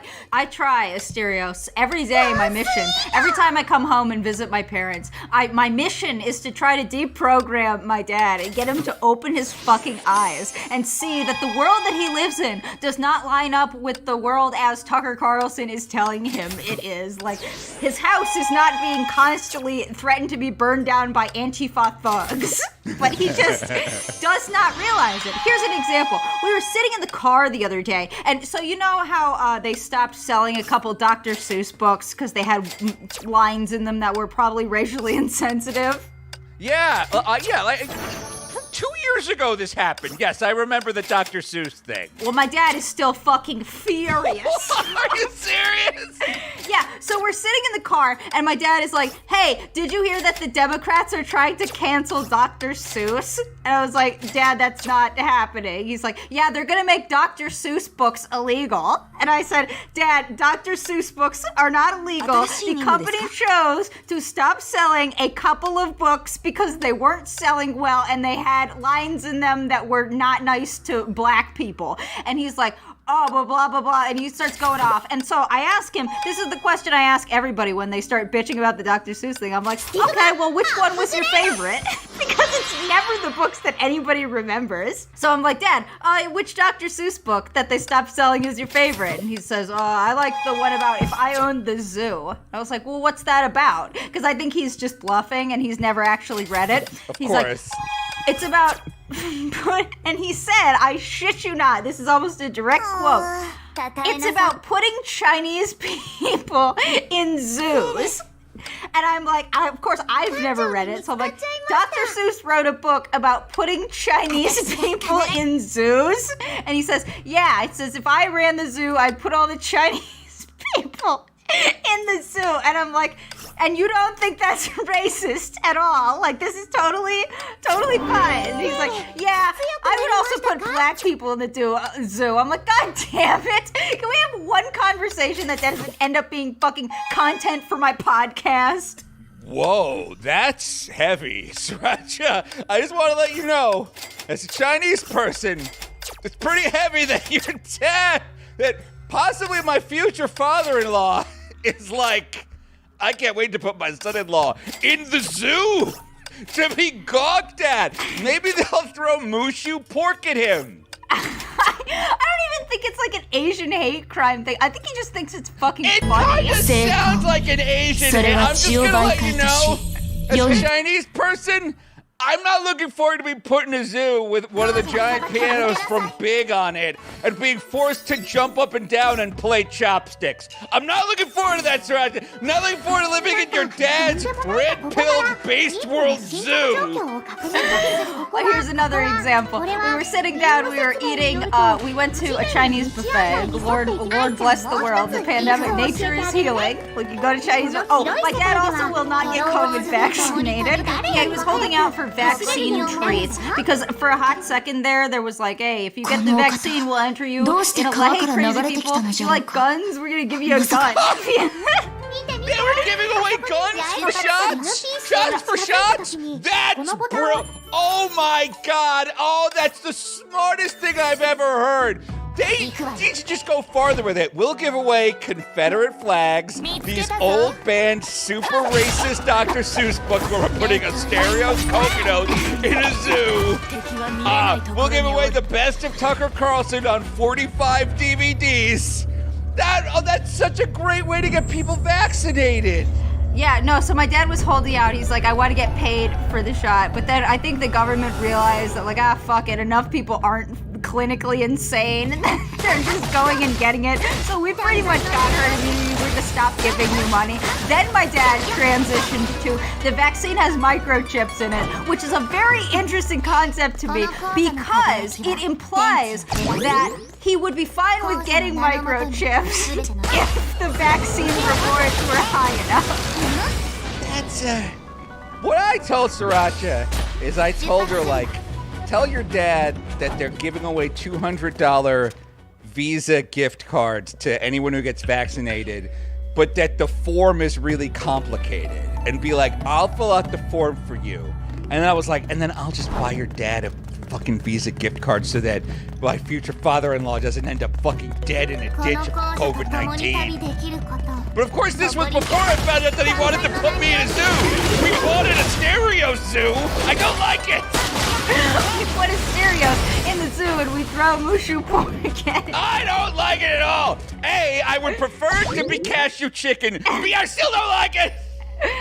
What else? Oh, okay. My dad was also, we were talking about, at this buffet we were eating. This is where I originally went off. Every fucking time I visit my dad, I have great news stories about the insane shit that he hears on the internet and just parrots. It is so fucking funny to me that when I was a kid and the internet was a new thing, my parents were both like, you better be careful on the internet because people can just make up stuff. That 14-year-old boy you're chatting with could be a sex pervert, 55-year-old man in Florida. And now my dad is like, yeah, they're banning apple pie because I saw it on InfoWars. This was the point where I just got fucking infuriating. I was like, there is a grocery store right there. Are you telling me if you don't stop this fucking car, I go inside, I cannot buy an apple pie because the Democrats banned it because it's racist? And he's like, no, they didn't ban it yet, but they're going to ban it. I'm like, no, they are not. Shut up. You need to get off the fucking internet. I'm gonna go to your fucking house and cut the Ethernet cord because your brain is melting. Clearly he is looking for a reaction from you. He's like trying to do that thing where he's like, I'm gonna freak out my liberal daughter so I can talk about it on the Telegram where we're planning our next hate rally. This was after the apple pie shit. I was like, yeah, Dad, also did you know that there's lasers on the moon? Trying to put lasers on the moon, and they're pointed at America, and that's why it's so hot out, is because China is shining its moon lasers at us 24 hours a day and 7 days a week. Don't worry about it. No, don't Google it. I saw it on Tucker Carlson, so you can totally believe me. So the coup de grace, Asterios, the coup de grace of this fucking shit fit of a trip. I think my brother is even getting fucking sick of my dad because my brother is like pushing back too. I think my brother is a sneaky little Republican voter, but he's even starting to push back against my dad's insane bullshit. We were having dinner the other day. It was a nice dinner. I made salmon. I made shrimp stew. We had bread. It was great. My dad just out of nowhere says, "Hey Sierra, are you racist?" And I said, "I don't think so. I try not to be because I'm not explaining the concept of institutionalized racism to my father. No way, you cannot pay me money to do that."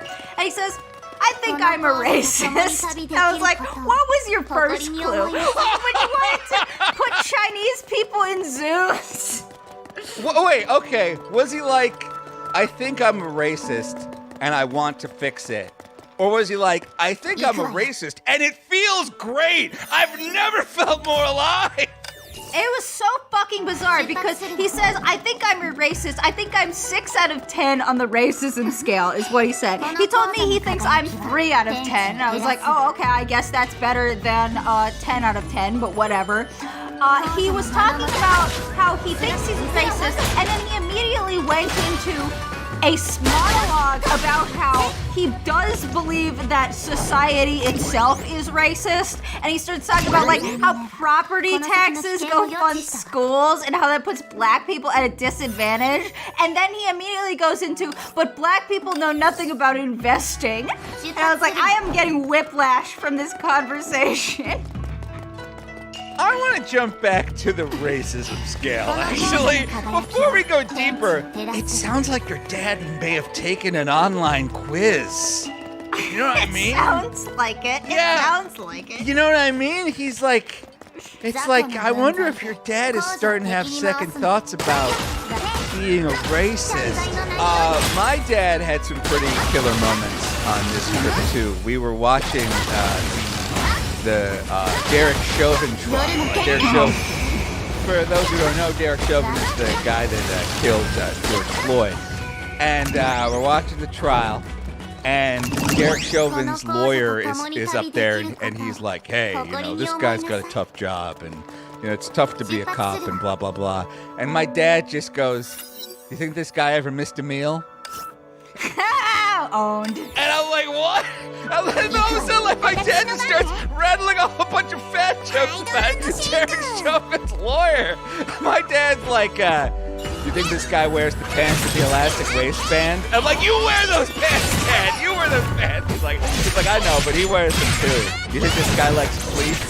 And then my dad starts going, "This guy seems like one of those guys that has to wear sneakers everywhere." I'm like, "I don't know that they let him wear sneakers at the courthouse." He goes, "Well, you gotta make an exception for these fat guys." And I'm like, "This is fucking great. Oh my God."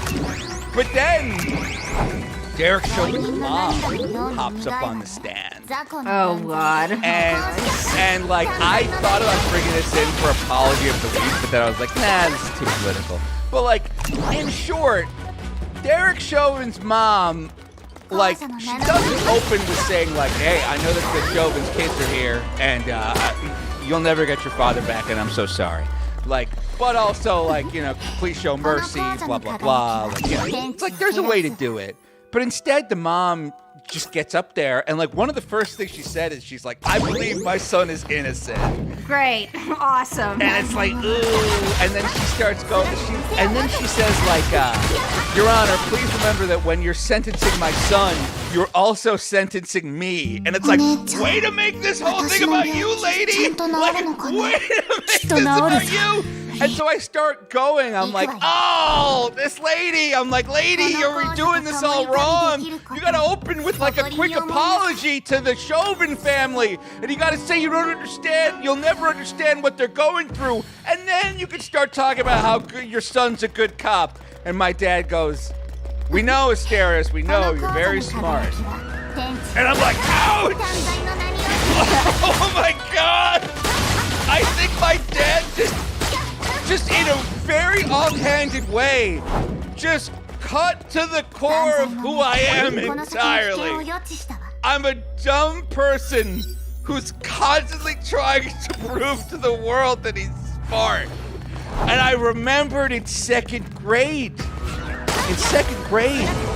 my teacher split up our class into the smart side and the dumb side. What the fuck? What year was that? 1996 or something. I went to Catholic school. And like in Catholic school, there's no... It's a lot like Outback Steakhouse. No rules, just right. Only everything is wrong. Only everything... I was about to say that. It's no rules, completely wrong. Well, actually, also like Outback Steakhouse, they give you bread. I mean, they were communion wafers that tasted way worse than that awesome brown bread you get from Outback Steakhouse. God, I love that brown bread so much. But anyway, yeah, I got put on the dumb side of the class, and I think that's why I'm the way I am. I think that's why like I get off on these little like blowhard rants, and I'm always like giving PR advice. And then I remembered another thing that my Catholic school did. Like, this dad making this like one comment gave me like a giant... I just immediately got transported back to Catholic school. Jesus Christ, that was an existential insult. Yeah, there's like only your parents can like say one thing that exposes the inner core of who you are. And I remembered that for a couple of weeks, during the morning announcements, after all the morning announcements were done, they would play the entirety of Bette Midler's Wind Beneath My Wings. Why? Because they thought that song was about God. And I don't know, it might be. I haven't heard it in forever.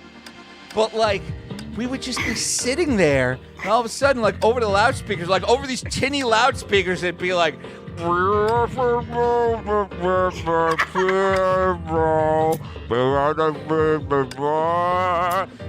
I guess they thought the wind was Jesus. They thought that Jesus was the hero. I think Bette Midler's Jewish. I'm almost positive Bette Midler is Jewish. But, they really fucking liked it. So I start thinking about Catholic school again, and I start talking about Catholic school, and then my dad goes, remember when you started crying because we wouldn't let you become an altar boy? And I go, I know, Dad, I know. And my mom goes, they found another priest from your Catholic school that was a child molester. I was gonna say they probably saved you from getting molested. Yes! And my mom goes, that's all of them. And then she pulls up a little list of them on her phone. Like she's kept a little list. And I go... Of the child molesters? Yes! And I go, oh my God, that is all of them. I go, this one priest, we all loved him because he would bring in his dog to school, and he would put his dog in the school uniform. And all of a sudden I remembered like my priest bringing in like a big old basset hound that he put in like, we all had to wear like a little like Catholic school yellow polo shirt. And like he put the dog in the polo shirt, and my dad was like, yeah, he probably used that dog to get kids through the door. Oh my God! And it worked on you! Of course it worked on me. But here's the thing I don't like. They bring this up a lot. Like my parents bring up a lot like, ha ha ha! We saved you from being raped. I'm not kidding. This is like the 6th or 7th time they've brought this up in my life. They just love lording it over me. That I cried because they wouldn't let me be an altar boy. Like they just like it's like guys, you can't use this every time. Like Asterios, you did a very bad job. You did a very bad job washing the sheets, and also we saved you from being raped. It's like, God, this can't be your go-to. We should. Asterios, you forgot to do the dishes. I wish I could go back in time and let you be the altar boy. All I wanted to do was ring the bells. I wanted to be an altar boy because you could ring these little bells. You got to hand out wine and bread. I thought it was cool. Why did I think being an altar boy was cool? I have no...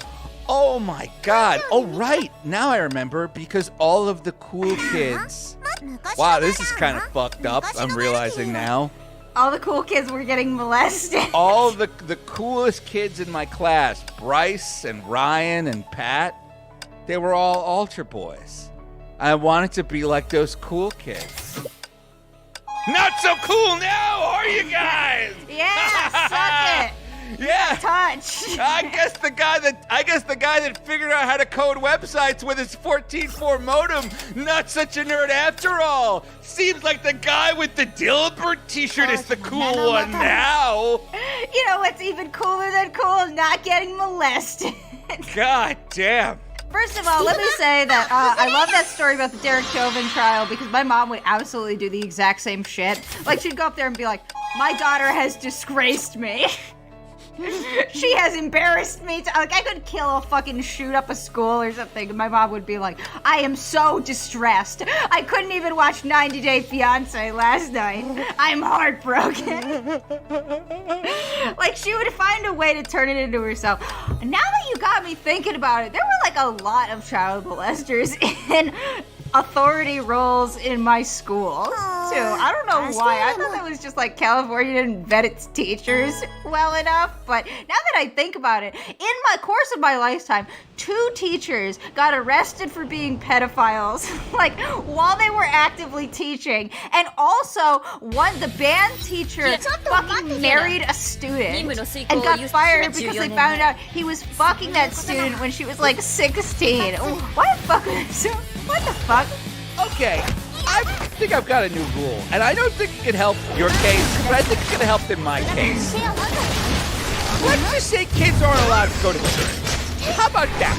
Oh my god, yes! I would have loved that rule. Yes, yeah, exactly. Look, these kids they're not gonna get it anyway, all right? They're not gonna get it. They're sitting there on the pews just fucking waiting until they can pull out their Nintendo DS in the car.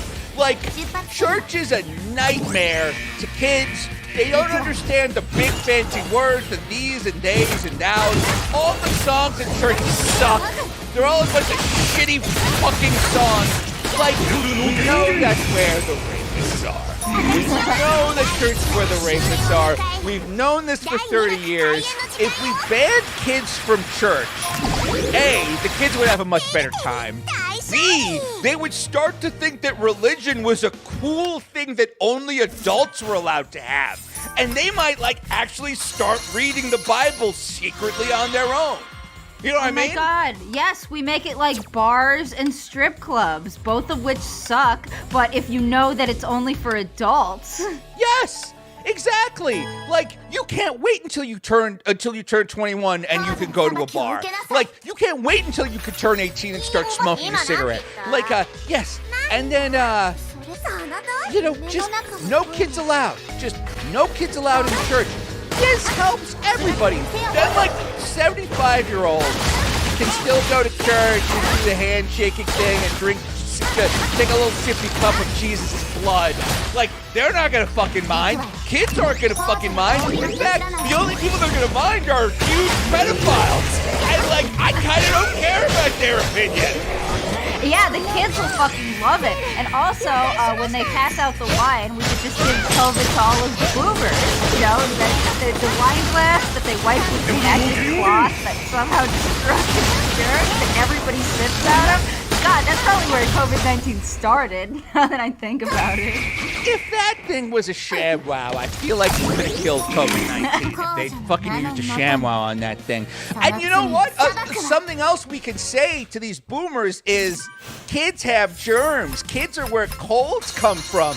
These, like, snotty, runny-nosed little coughing and sneezing kids, they're gonna get you sick and you're gonna die. It's better for you that they're not there. It's better for the kids that they're not there. It's worse for the priests that they're not there, but I don't care about that. I love this plan. I love this plan, and I hate pedophiles. All right, well, hey, that's a pretty good note to end on. Sorry this episode is a little bit shorter. Sriracha's traveling. We're having some technical problems and this and that, but we wanted to do a show this week. Oh, speaking of this week, don't forget that today you're listening to this, last day, you can upgrade your pledge to the $15 level to get our awesome monthly card and sticker pack. Sriracha, can you tell people about this month's sticker one more time? Well, this month's sticker, as drawn by the beautiful, talented, extraordinary Mimi Yori, is Rand Paul's Anime Punchers. Rand Paul knocking Nagatoro-san in her fucking dumb cunt face. There's blood. She's still doing the face. It's amazing. I can't wait. I'm going to put it on my laptop. Don't forget, you also get a Jack trading card with art from the incomparable Greg Lancera. This is our 11th trading card for all of 2021.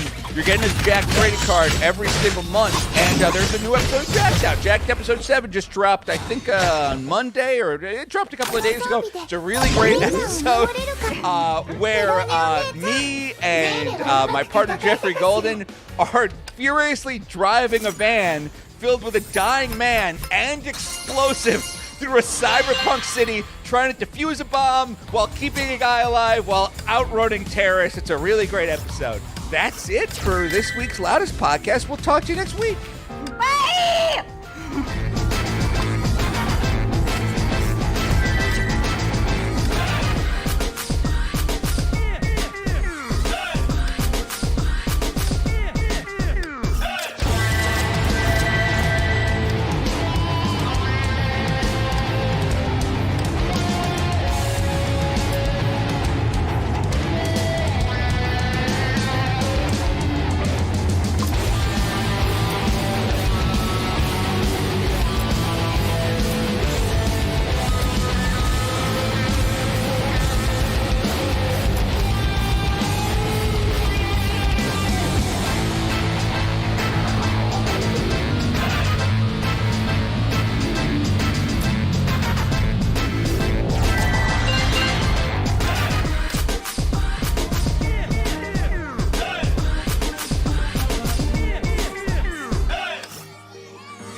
I just started recording the video. Cool. All right. So I think we are good.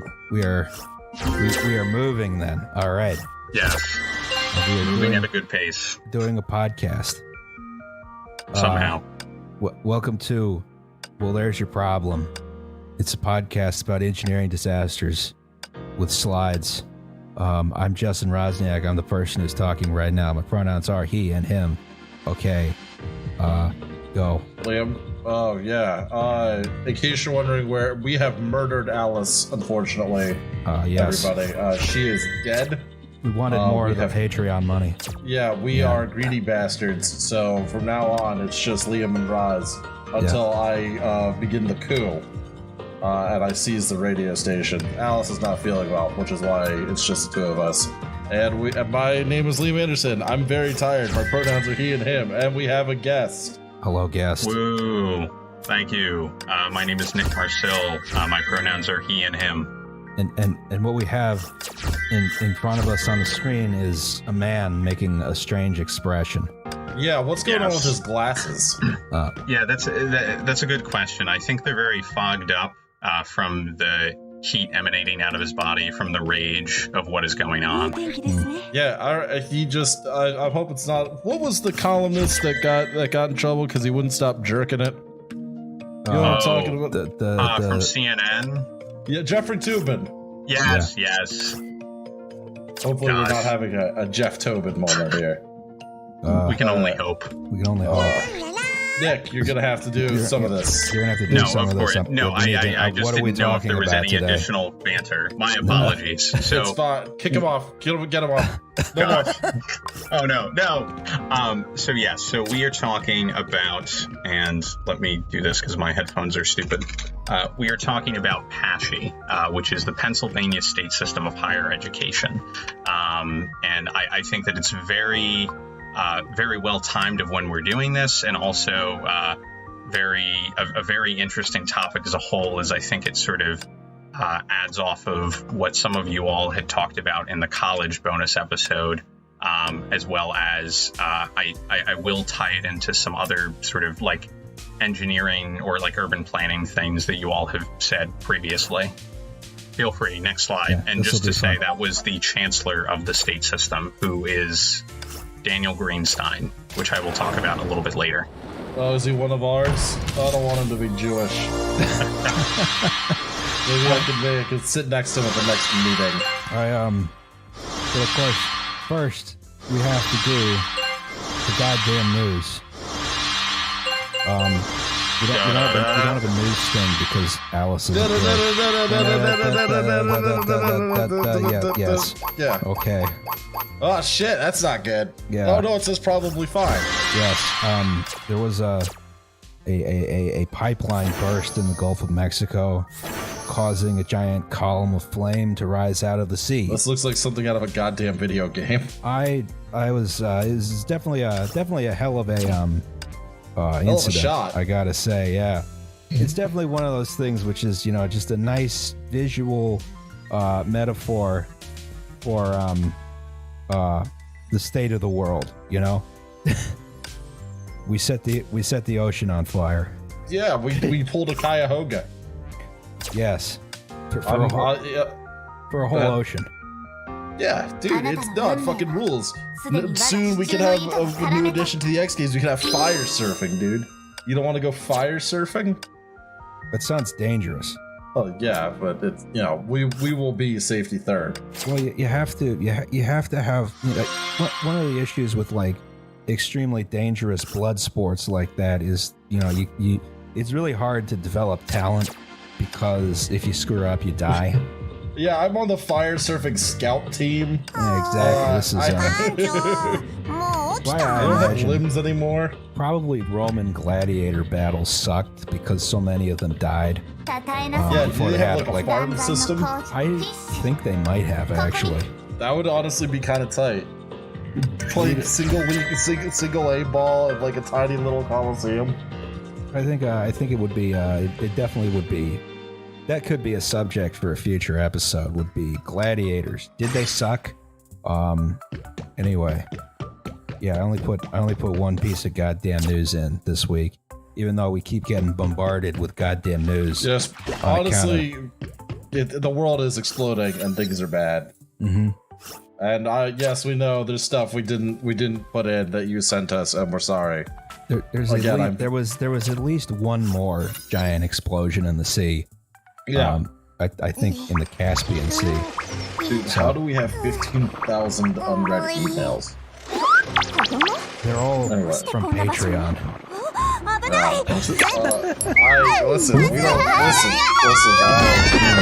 Anyway, moving swiftly on to. Okay. All right. Here it is. Here's Pennsylvania, the greatest state in the union. It's a commonwealth. It's shut up, dude. Yeah. I don't even have the energy to mock you. We're doing great. Great. All right, Nick, go. Tell us what we're looking at here. To give faster. So to give some background on Patchy, there are schools and they are higher education institutions. This is sort of a map of Pennsylvania. As was said, it is a wonderful commonwealth or state. Pick your preference or poison. Mm-hmm.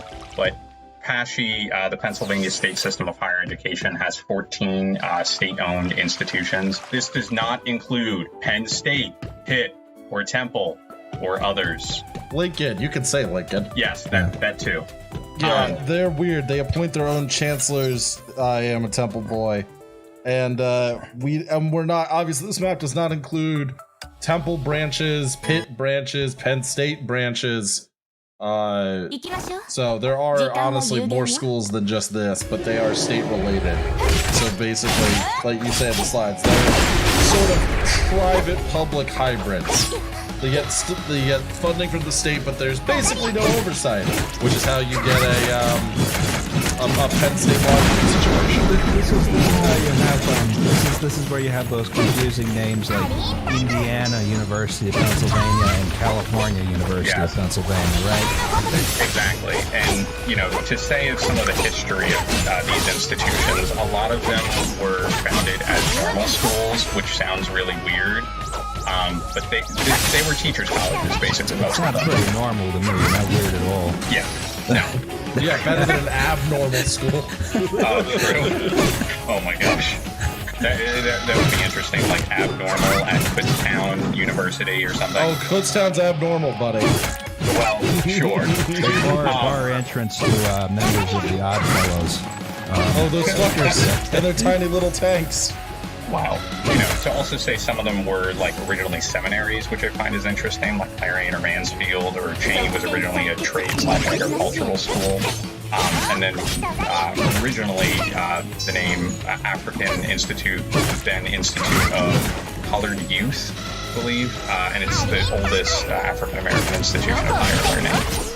Also, it was a part of a civil rights lawsuit back in 1980 for historic underfunding. And they got $35 million. How many Xboxes is that? Good question. Alice usually does the math on these. Yeah, fair. I got it. 35, 50. How much is an Xbox? We'll say $300. Aren't the new Xboxes really expensive? Probably 116,666 Xbox, and wow, that's not bad. That's better than the disaster victims normally get. This is true. Wow. Oh yeah. Wow. Sad. Okay. So to briefly say, basically there was the Normal School Act of 1857, and it brought like, you know, these institutions, you know, to be like established in a sense as like teachers' colleges in a way. And then in, what was it, in 1921, there was a configuration of the 14 sort of like state institutions was established, but it wasn't until 1983 when they were all made state colleges, or those state colleges were sort of like made into universities, and they were all under now what's called PASHE. In 1983, which the purpose, and I will reiterate this again because it is something I don't feel like people actually understand, that its purpose shall be to provide high quality education at the lowest possible cost to students. Do we do that now? No. No. No. Yeah. So feel free. Next slide. So I just wanted to share some. Oh, hell yeah, the fighting Marlboros. Oh my god. Thank you. Yeah. So here is some you know, beautiful PASHE designs for your praise or critique. What is what's Cal U's mascot supposed to be? Oh, now I forget, and I feel bad for forgetting. Is he just holding a hammer he got at the Home Depot? I think it's like the no, saying like Valken. No, I can find it. I'm spacing now. All is well. Yeah, but just to. They're the Vulcans. Oh, Vulcan, thank you. That's why I was like Val now. Thank you. But yeah, so the top left is the ESU logo. I'm sorry, the Marlboro logo. And then you see the ESU logo that they recently did. And then, yes, there are the Vulcans. And then on the right, so I attend Westchester University. That's a building at Westchester University. I'll let people decide for themselves whether or not the infrastructure was made in a certain way to show certain things. What it appears to be is an academic Gothic cock and balls. Big old dog. Yeah. You have balls, but they're pointed arches. Is that not how they're supposed to look? I should see a doctor now. I should see a doctor. They did what they did. I mean, it is an interesting building because it is supposed to be very like environmentally like friendly, sustainable. I was a tour guide, and we always said it was like, what was it, gold certified, like by LEED, whatever it is, which is environmental stuff that I'm sure you all know more than I do. That could be a whole episode about the LEED system. That would be a good episode. I really would like, beyond the obvious cock and balls and then, you know, the window tumors on it, I don't love how tiny the windows feel like they are. Like you got big tumor window balls. You got the bay windows. Those are decent. I mean, one of the things about lead certification is lead energy efficiency. One of the best ways to do energy efficiency is that smaller window.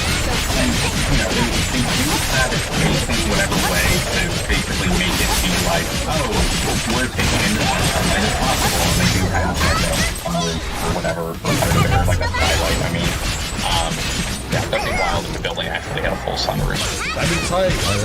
It's just like one of the domes. Yeah. Yeah, really, they should start calling not even dome stadium, just sunroof stadiums. Well, you can go to the next slide. So I have this picture, and I'll let you both guess of who is there. This looks like Richard Nixon. That is Richard Nixon. And that this is. looks like my pre-calc teacher in high school. Yeah. This other guy looks like a vampire. Which one? The guy on the left? The guy on the left looks like a fucking vampire. So is the guy on the right a werewolf? Yeah, go look at those sideburns. Sideburns, yeah. So Nixon was in Twilight before it was a thing. Nixon's back. All right. So the reason why I have this slide is because it sort of ties into a lot of the stuff that I'll be talking about with Tashi and why I'm here, what I'm here to talk about. So way back when, the guy on the left, his name is Lewis Powell Jr., who he became an Associate Justice of the Supreme Court by Nixon.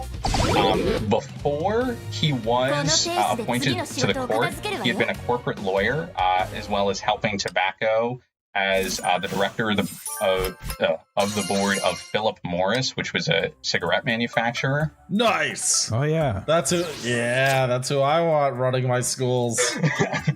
But so this guy, a while before he was appointed to the court, and it wasn't even provided to Congress, who was voting on him, right?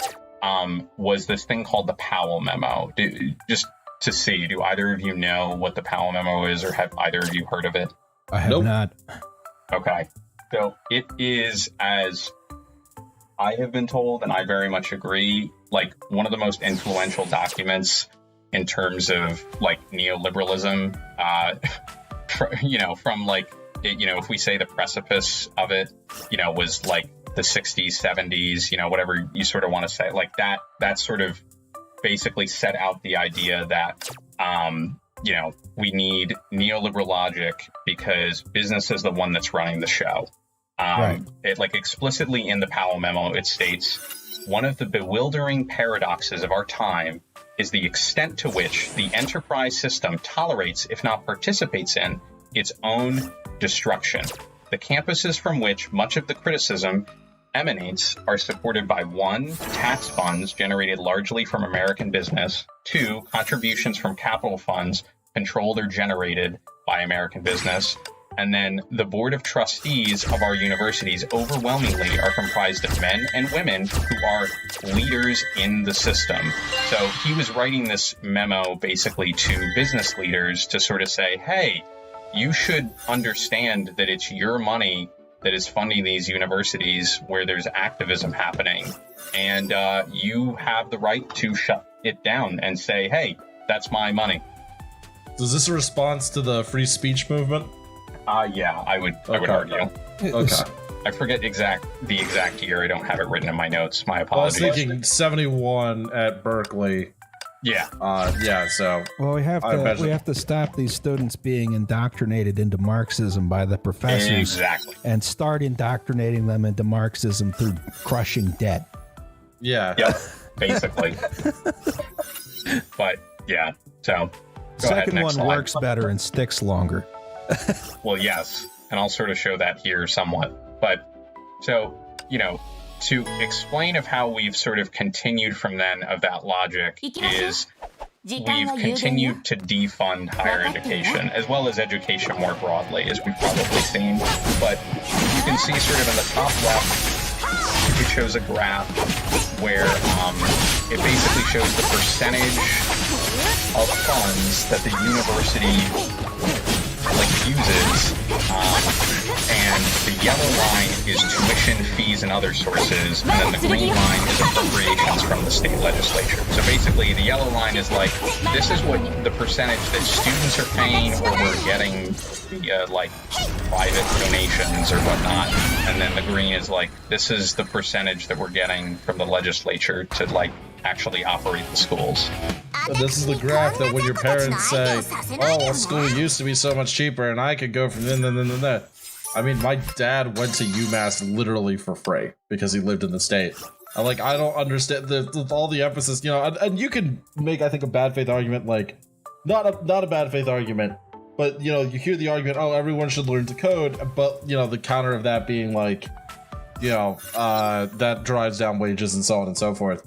But, the demand for college degrees isn't going away. I don't understand, why you would make that path harder.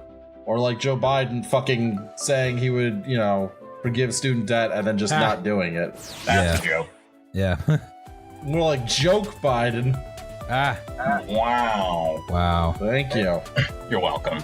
So, yeah, basically showing with that, and then also the graph at the bottom left, which shows, and I know it's very hard to read, but basically that's the amount of state appropriations adjusted for inflation that PASHE has received from, I think it's the year 2000 or 2001, which basically from then till now we've had a 31% decline in the amount of money that we've gotten. Woo! So, just sort of showing the continued disinvestment from the state, because we've basically transitioned in PA, which ranks 48th in state funding for higher education. Hell yeah. Yeah. Who do we beat out? Oh gosh. I don't think we beat out Arkansas, which is sad. But maybe it was Alabama? I forget. We probably don't even beat out Alabama because they have, they fund that university real fucking well. Yeah. It's sad. But Roll Tide. So yeah, and then sort of showing of how in the top right there's this thing called SHIO, which is the State Higher Education Executive Officers Association, which just recently put out a report basically saying, the reason why students aren't attending your universities, or the reason why graduation rates are down, is because of the lack of state investment. Who would have thought? Damn. That's crazy how that works. Yeah, I had no clue. It's death by 1,000 cuts. Yeah, literally. Exactly. So, with that, as I'll say, continuing down this path has led to decreased enrollment, decreased revenue, declining grad and completion rates, and, we've also continued to not really fund, student financial aid. Now, mind you, I think all of us here are more for college for all rather than saying, we're going to means test our way with financial aid to solve the problems. But I've just started saying people should not go to college. That's actually what I've also started doing. I really don't blame you saying that, but at the same time, we'll see. So, go ahead to next slide. This next slide sort of shows some beautiful buildings, and there's a reason why I'm showing beautiful buildings, and it's because with the lack of continuous funding means that you need other things to try and attract students, such as fancy new dorms, residence halls, rock walls, you name it, right? And those cost a lot more money, which, you could say you're attracting some students, but with the increased amount of money that you have to pay with fees and things, it's really turning away a lot of students because of this increased price. And it's also saddling students and faculty and staff with debt, because it becomes institutional debt, which instead of saying we're going to have the legislature help us pay for it, no, we need to right-size these institutions in order to pay for these buildings that we don't need. Doesn't even make any sense. I was about to say, you get this fancy pool over here for to enjoy the beautiful climate of Lock Haven. Exactly. I hope it's heated. and 84% vacancy. 84%. Exactly. Yeah. It's kind of crazy, but like it really is a cycle, and I would say it goes back to sort of like the neoliberal logic in the sense of having like business like come in to do things, because at a lot of these universities we basically have nonprofit foundations through like the alumni association or whatnot. Like I know at Westchester there's the Westchester University Foundation, whatnot, which they were the ones who basically manage the like new residence halls at Westchester, right? And I think that that's fairly similar across the system from what I've seen, in where they're the ones who manage it. So of course they want to have more buildings to be able to like make more money, but there's not necessarily as many students out there to do that. But of course, for anyone who's building these buildings, they're like, yeah, I'd rather have 8 instead of 4 that I'm building. That gives me more work. So, yeah. And then the right is at ESU. Oh, go ahead, Ron. This is probably nice in the summer. Yeah. Except, that's not the kids are when there. The kids are not there, Yeah, exactly. Which is, of course, now sad. All right, next slide. So, now, with this whole thing, with passion, it has to be run by people. And of course, just like any democracy, we like to use democracy, right? And elect people? Is that what we do for this?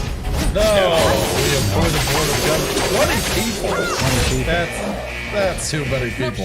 Yeah, so you can look through the list. There is the governor, so that's someone who is elected, like in a sense, or his designate.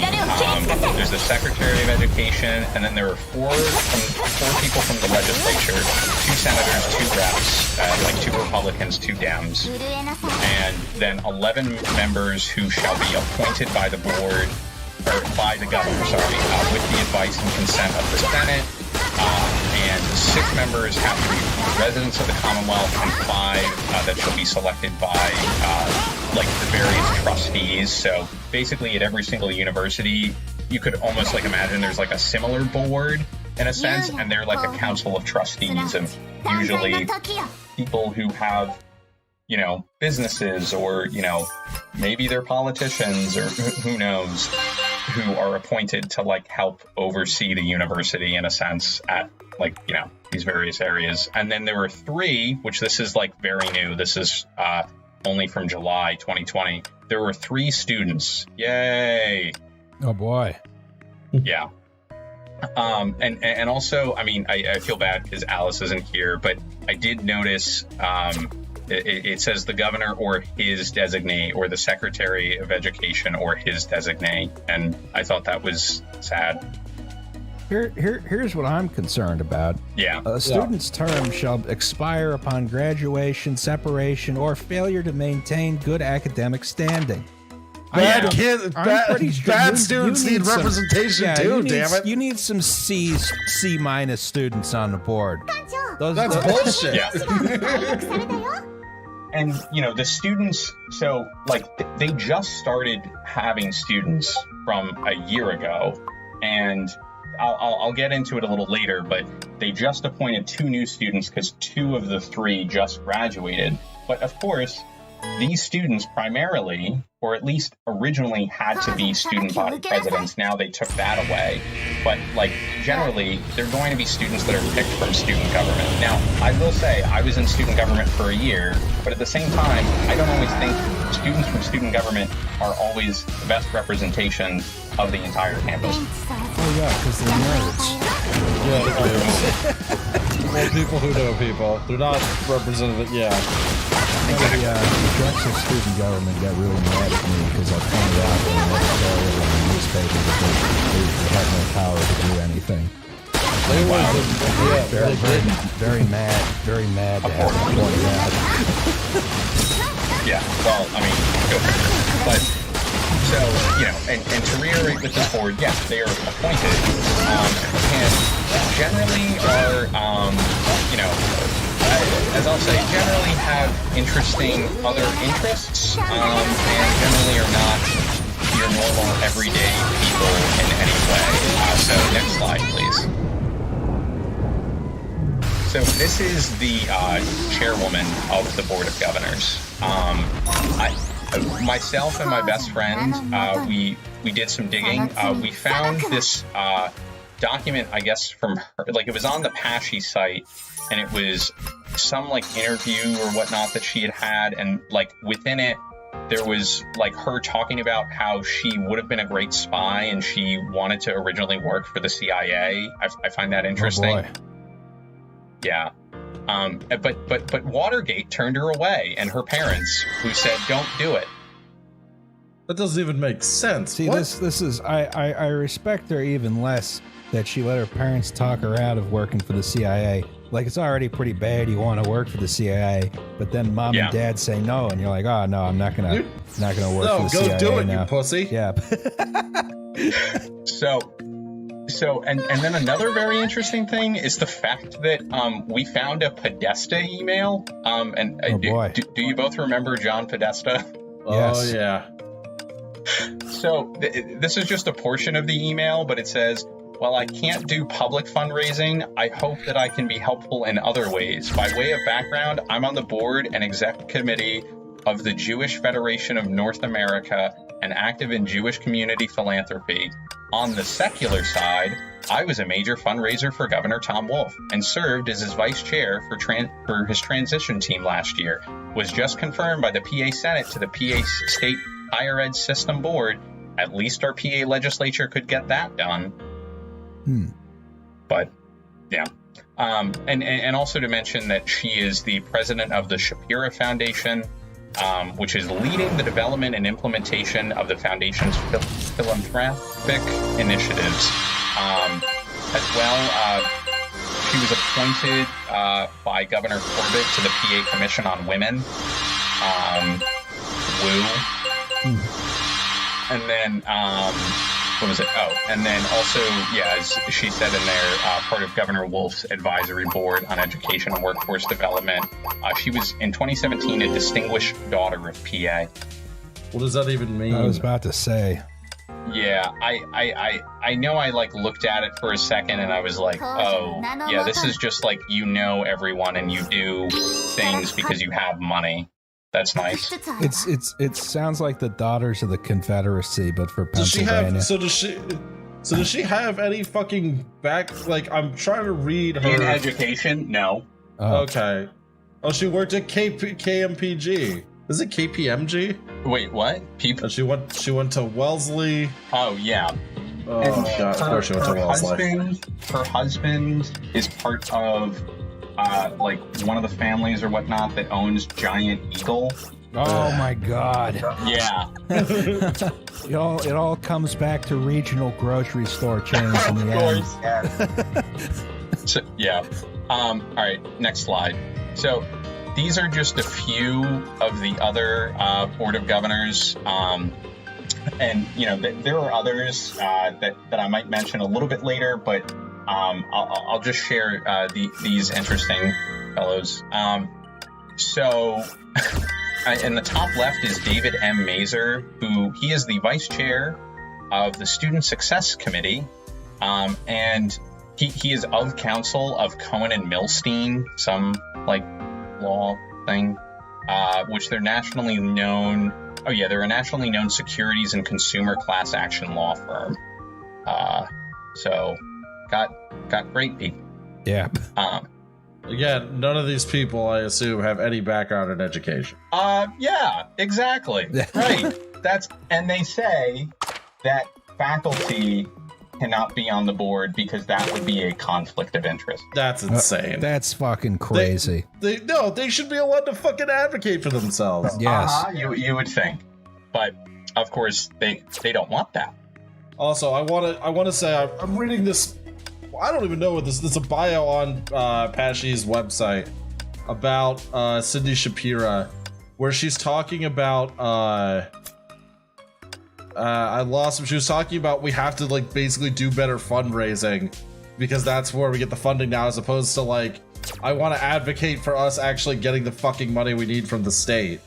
No, because we don't, and I'll talk about that in like just a few. But we really don't as a state, and that's exactly why we are like 47th or 48th like the past couple of years in terms of state funding, and it's just a disgrace because like you would hope to yourself that we could at least be like better, like at least average, or maybe at least like, I don't know, like 40th or something. Not hard, but yeah. Oh yeah, and then he's a Philly 3.0 guy. Exactly, Yes, he he's is. a founding Yes, member he of is. that. Yeah, I do not. Do both of you know more about that than I assume? They're sort of they're like I don't know if you would describe them as like an urbanist advocacy organization. I could see that. Sort of, but they're also in, you know, they're sort of corporate backed good government people, you know, in the old fashioned sort of good government way, I guess, but you know, not in like, you know, it's your standard corporate progressivism, I guess, what you would call it. You know, it's like you know, we're trying to be all these, we're trying to do all these like nice progressive things while actually, you know, tinkering with you know, tax credits and stuff, so that, you know, we have we can have a policy outcome that we think is good, despite the fact we're not actually really doing very much at all. And of course, one of the fun things is they're all, you know, they're nominally urbanist, right? But all the money comes from parking company. That's Yeah. That's weird. And also for folks, I'm reading off of their website. It says, we are leading an initiative to eliminate the city commissioner's row office and producing research on the pension crisis, our tax structure, and the impact of municipal regulations on business creation. Well, that sounds suspicious as fuck. Yeah. Wait, now I forget if that's actually from that, or if not, it's from some like Philly mag article called "Secretive New Nonprofit Aims to Upend City Council." It might actually be I remember they put up in my neighborhood, they put up a whole crap load of signs for Jamie Gothier, who is our new city councilor from West Philly. You know, I was on the Danny Blackwell is obsolete train as much as anyone else, but once all those signs went up, I was like, oh my god. Maybe we don't want this. Am I making a mistake? But okay, so and then at the bottom is Samuel H. Smith, who is the vice chair of the audit. Where are his lips? Yeah, that's a good question. Well, here I'll give some context of where they probably went. So he's the former Republican state rep and former Speaker of the House from 2011 to 2014. So maybe it's from, like, I don't know, talking so much and saying things, and then it's like, okay, yeah, your lips are gone. Talking about how hate crimes aren't really crimes. Yeah. Yeah. Also, he's from Puxatawney, PA. Oh boy. So he has the groundhog's ear. Yeah. Maybe he has its mouth too. I think the groundhog is in charge of the seasons, though. That's the thing. True. I don't think he has very much influence over Punxsutawney Phil himself. I think. Yeah. Punxsutawney Phil does what he wants, Roz. Yes, this is true. And then on the right is a newer board member, William Gindelsberger. He's a founder and chairman of E-Link Solutions. This dude is a vampire. This dude is 110% a vampire. Print Buyers Suite. What? Well, I'm just reading the logo here. E-Link's Print Buyer. Print Buyer. Yeah. What is this? So why thing the hell do? are these people on the board? What are they? They're just. I don't exactly.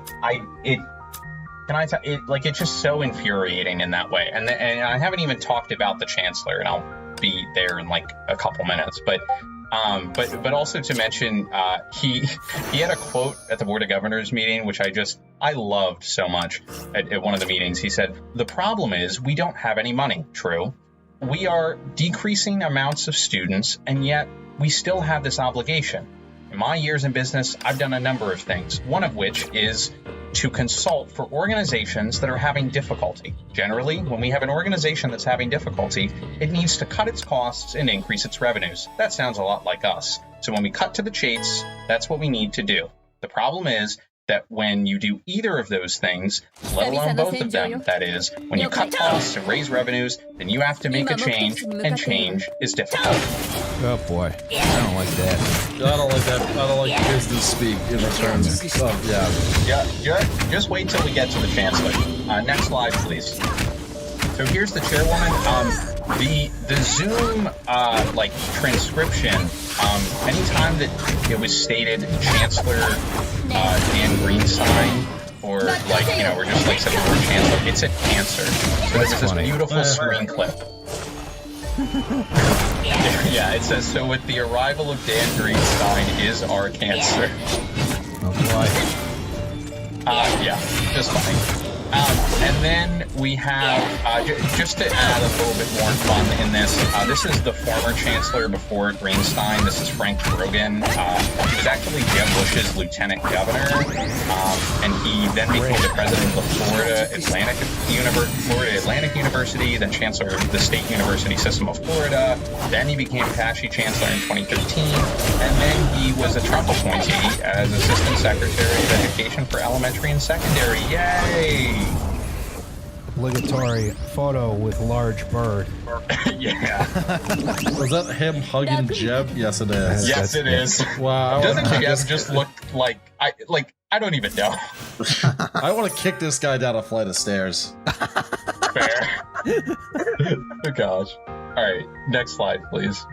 So,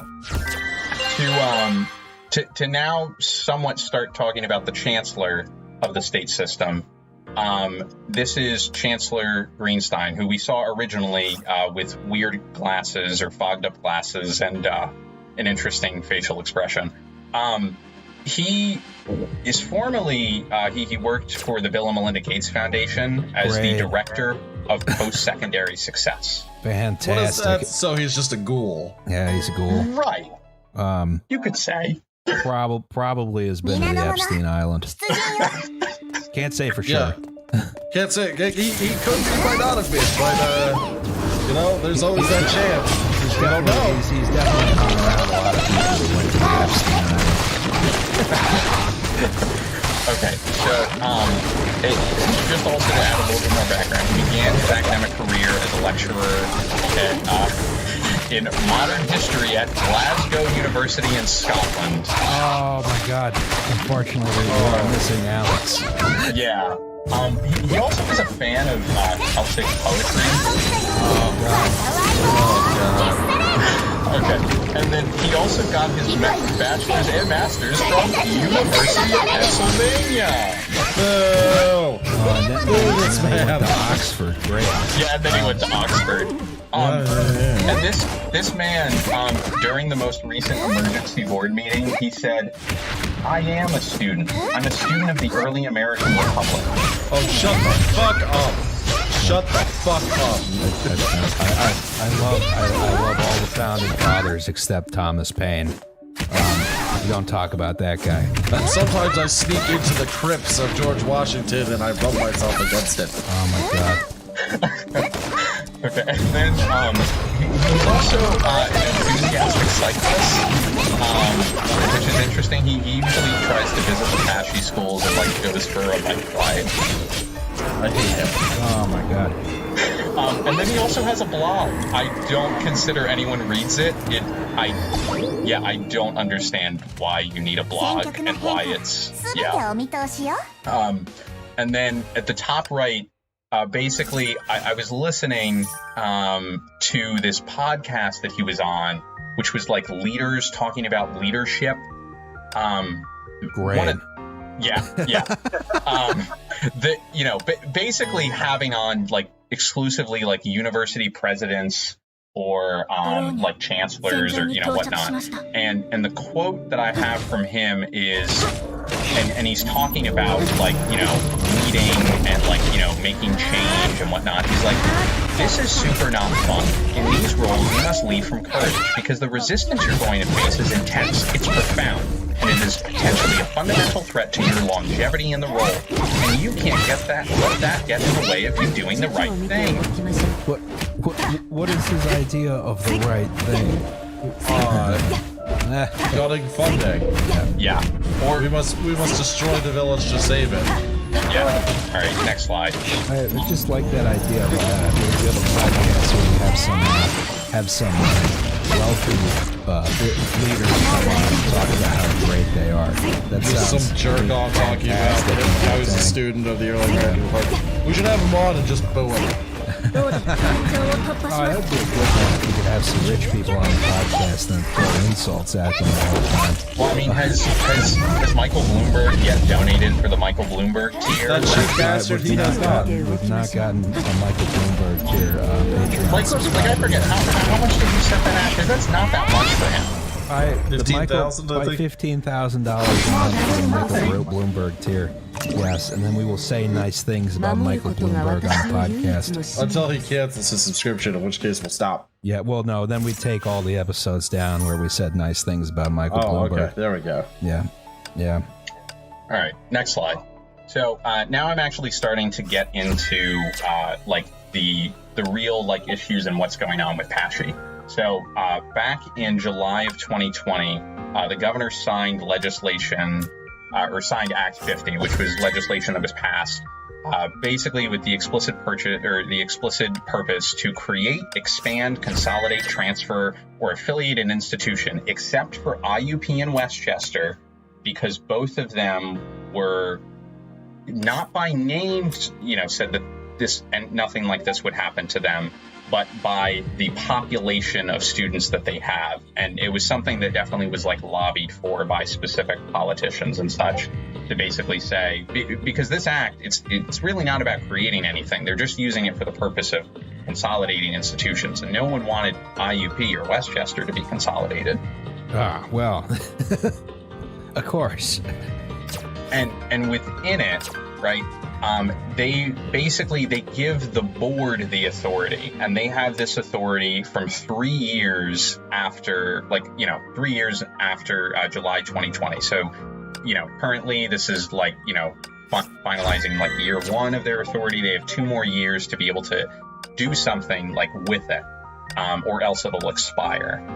As well, I know, which is something that definitely is annoying.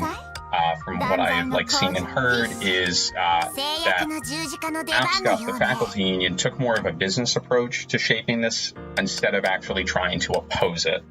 Yes, business unionism. We love to see it, folks. Yeah.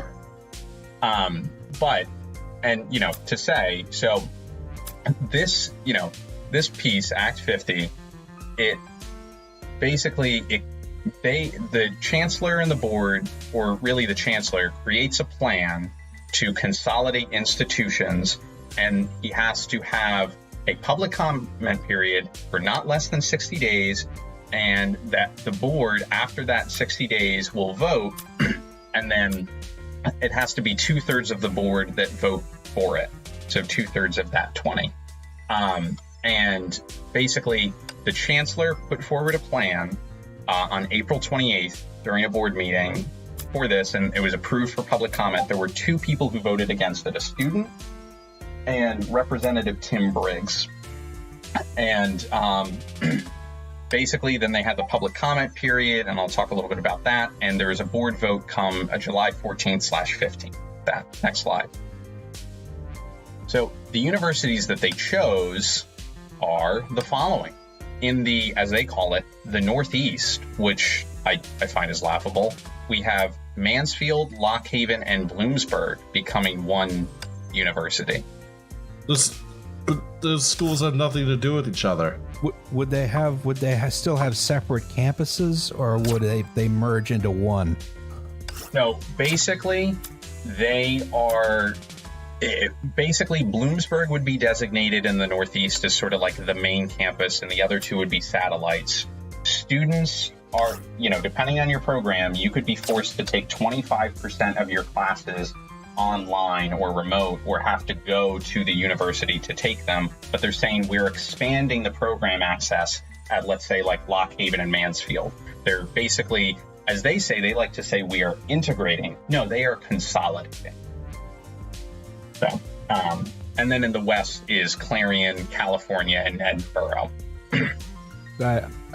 I feel like the folks up in Edinburgh would not like to drive down to California University of Pennsylvania. They're on two separate sides of the state. To take that to take, I don't know, Calc 1. Yeah, that's ridiculous. But of course the chancellor likes to try to say that, you know, it's only, you know, like this major or that major and, you know, whatnot. Which, you know, it is true that it's not every single one, but there are still a lot that are going to have 25%, which equals an entire year of your college experience that you would need like online classes for, or potentially, seemingly for a lot of programs, it seems like it's like your first 2 years, let's say you would take classes at Mansfield, and then you would have to, you know, potentially move to Bloomsburg or take classes online or, you know, whatnot for some of them. But yeah, you gotta love it. Next slide. So here's something which this now happened like a while ago, but it was really funny.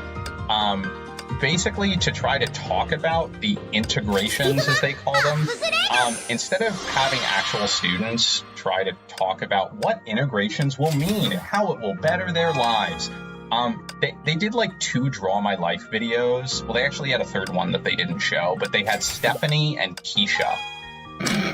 Kill us, Megatron. Yeah, exactly. That's why she's a student at Kill Us Megatron. It could be Kill Us Megatronics, home of car audio and samurai swords. Yeah. And more, buddy. Is Bumblebee around? For more information, listen to the Liam's Van bonus episode. Okay. And I don't know who did this, but someone made Twitter accounts that were fake Keisha and fake Stephanie, and they had some kind of funny tweets. I give them props. Redesigned state systems. So they did these in like a cutesy, like man drawing on whiteboard style thing. Yeah. Even though the result is clearly computer generated. Yeah. That's incredible. My tax dollars paid for this bullshit. And I'll talk about it a little later, but I have sent right to know requests about certain things, and I'd be very interested to see how much money was spent on these. So, all right, next slide. Here's why this bad thing is a good thing. That's my favorite genre of communications.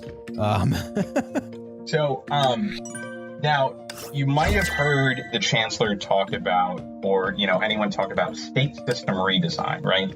So state system redesign is something, as the Chancellor says, has been happening, like, over time, right? It's something that even before he was, you know, given the position of Chancellor, and when he was even, like, searching for the position, it was something the prior Chancellor had, like, put into place, this idea that we need to redesign the system because, you know, basically, way back when, Governor Corbett, you know, part of the reason why we have like such low funding is because Governor Corbett had slashed funding and, you know, then kept it stagnant for like however many years in a row.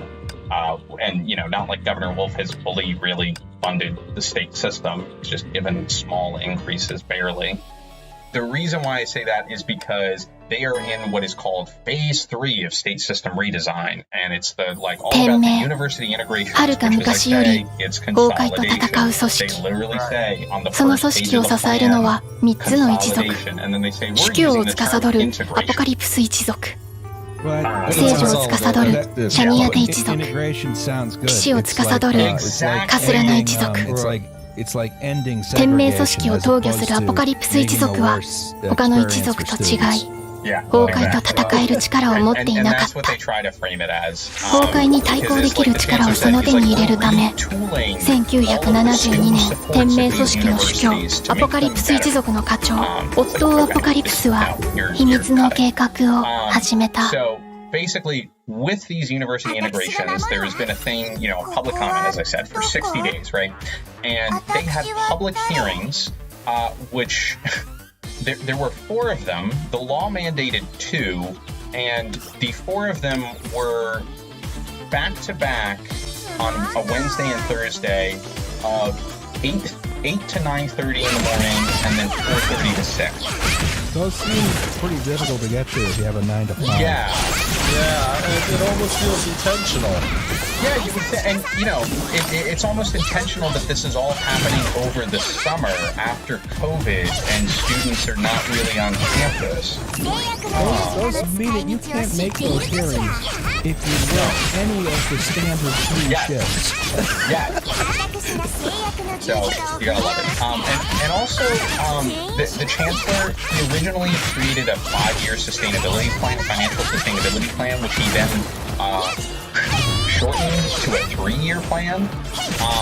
And basically, I would say that this financial sustainability and system redesign as a whole is what has led us to we integrate because we are not fully funded by the Republican legislature. And the chancellor has continued over his couple of years to only ask, like not even really demand from what I've seen him talk, only ask for 2% increases, which is just inflation. Right. But he wants $100 million for his state system redesign, which recently Governor Wolf did just give like a one-time like $200 million. Like right now he just gave $50 million, and then he's giving another 150 over the next like 3 years, for stuff. But of course, it's not really going, as I always like to say, because I thought you guys did a really good job in talking about it, that just like with like public transportation and infrastructure and such, we don't fund the day-to-day operations. We make nice new building and say, look. Nice new building, right. We made a nice new building, yeah. Yeah. Or do state system redesign and say, wow, we're doing great. And a lot of people during these public comment hearings, which I spoke at every single one of them, and there were over 100 people who spoke, they were very frustrated. There was one person who was for this plan, quote unquote, and literally someone later on sort of picked apart what he said, and he was like, the only thing that I heard that person say was right sizing. I come from business. I know what right sizing means. It means to cut. That's what we're doing. It's incredible when you have like a public hearing on something like this, and 100% of the feedback is negative, and they decide to do it anyway. It's exactly what's happening because, let me say this first, and then I'll get into that. But the public comments as a whole that they've gotten, and this is a screenshot from like a while ago that they showed, because the chancellor basically, he broke up the comments because you could either, you could go to the public hearings, you can submit an email to Pashy, public comment at pashy.edu,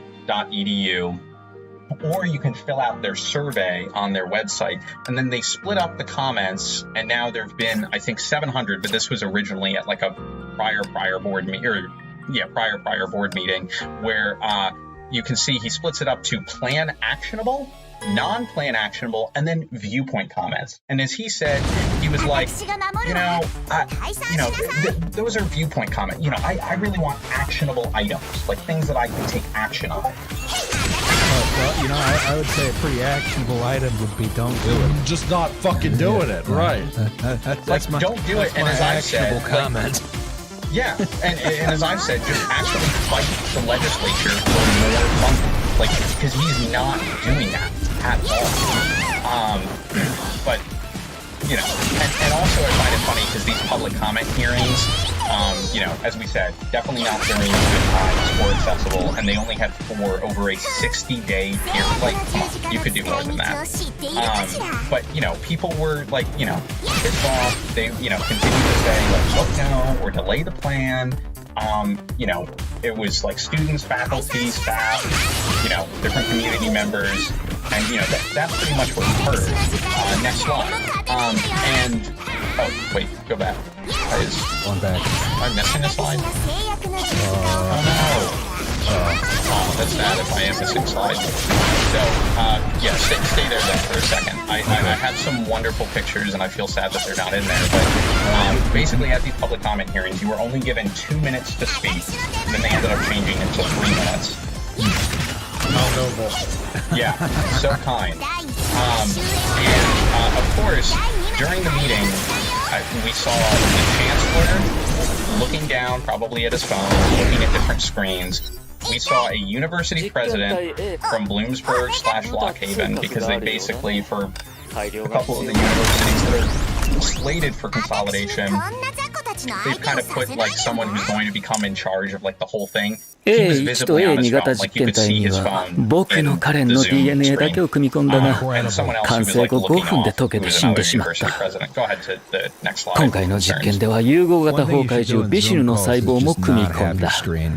A3 型実験体は肉体年齢が12歳になると肉体の成長が止まるが培養層の外でも生きられるようになった。1972年3月28日。Basically, only the legislature has the expressed ability to be able to close an institution. However, with this, I'm fearful, as others are, that basically you're making these campuses branch campuses, and then like in a later date they could probably be closed. As well of, the idea of major layoffs and, the increasing of class sizes from 17.9 to 20.5 as like a whole system.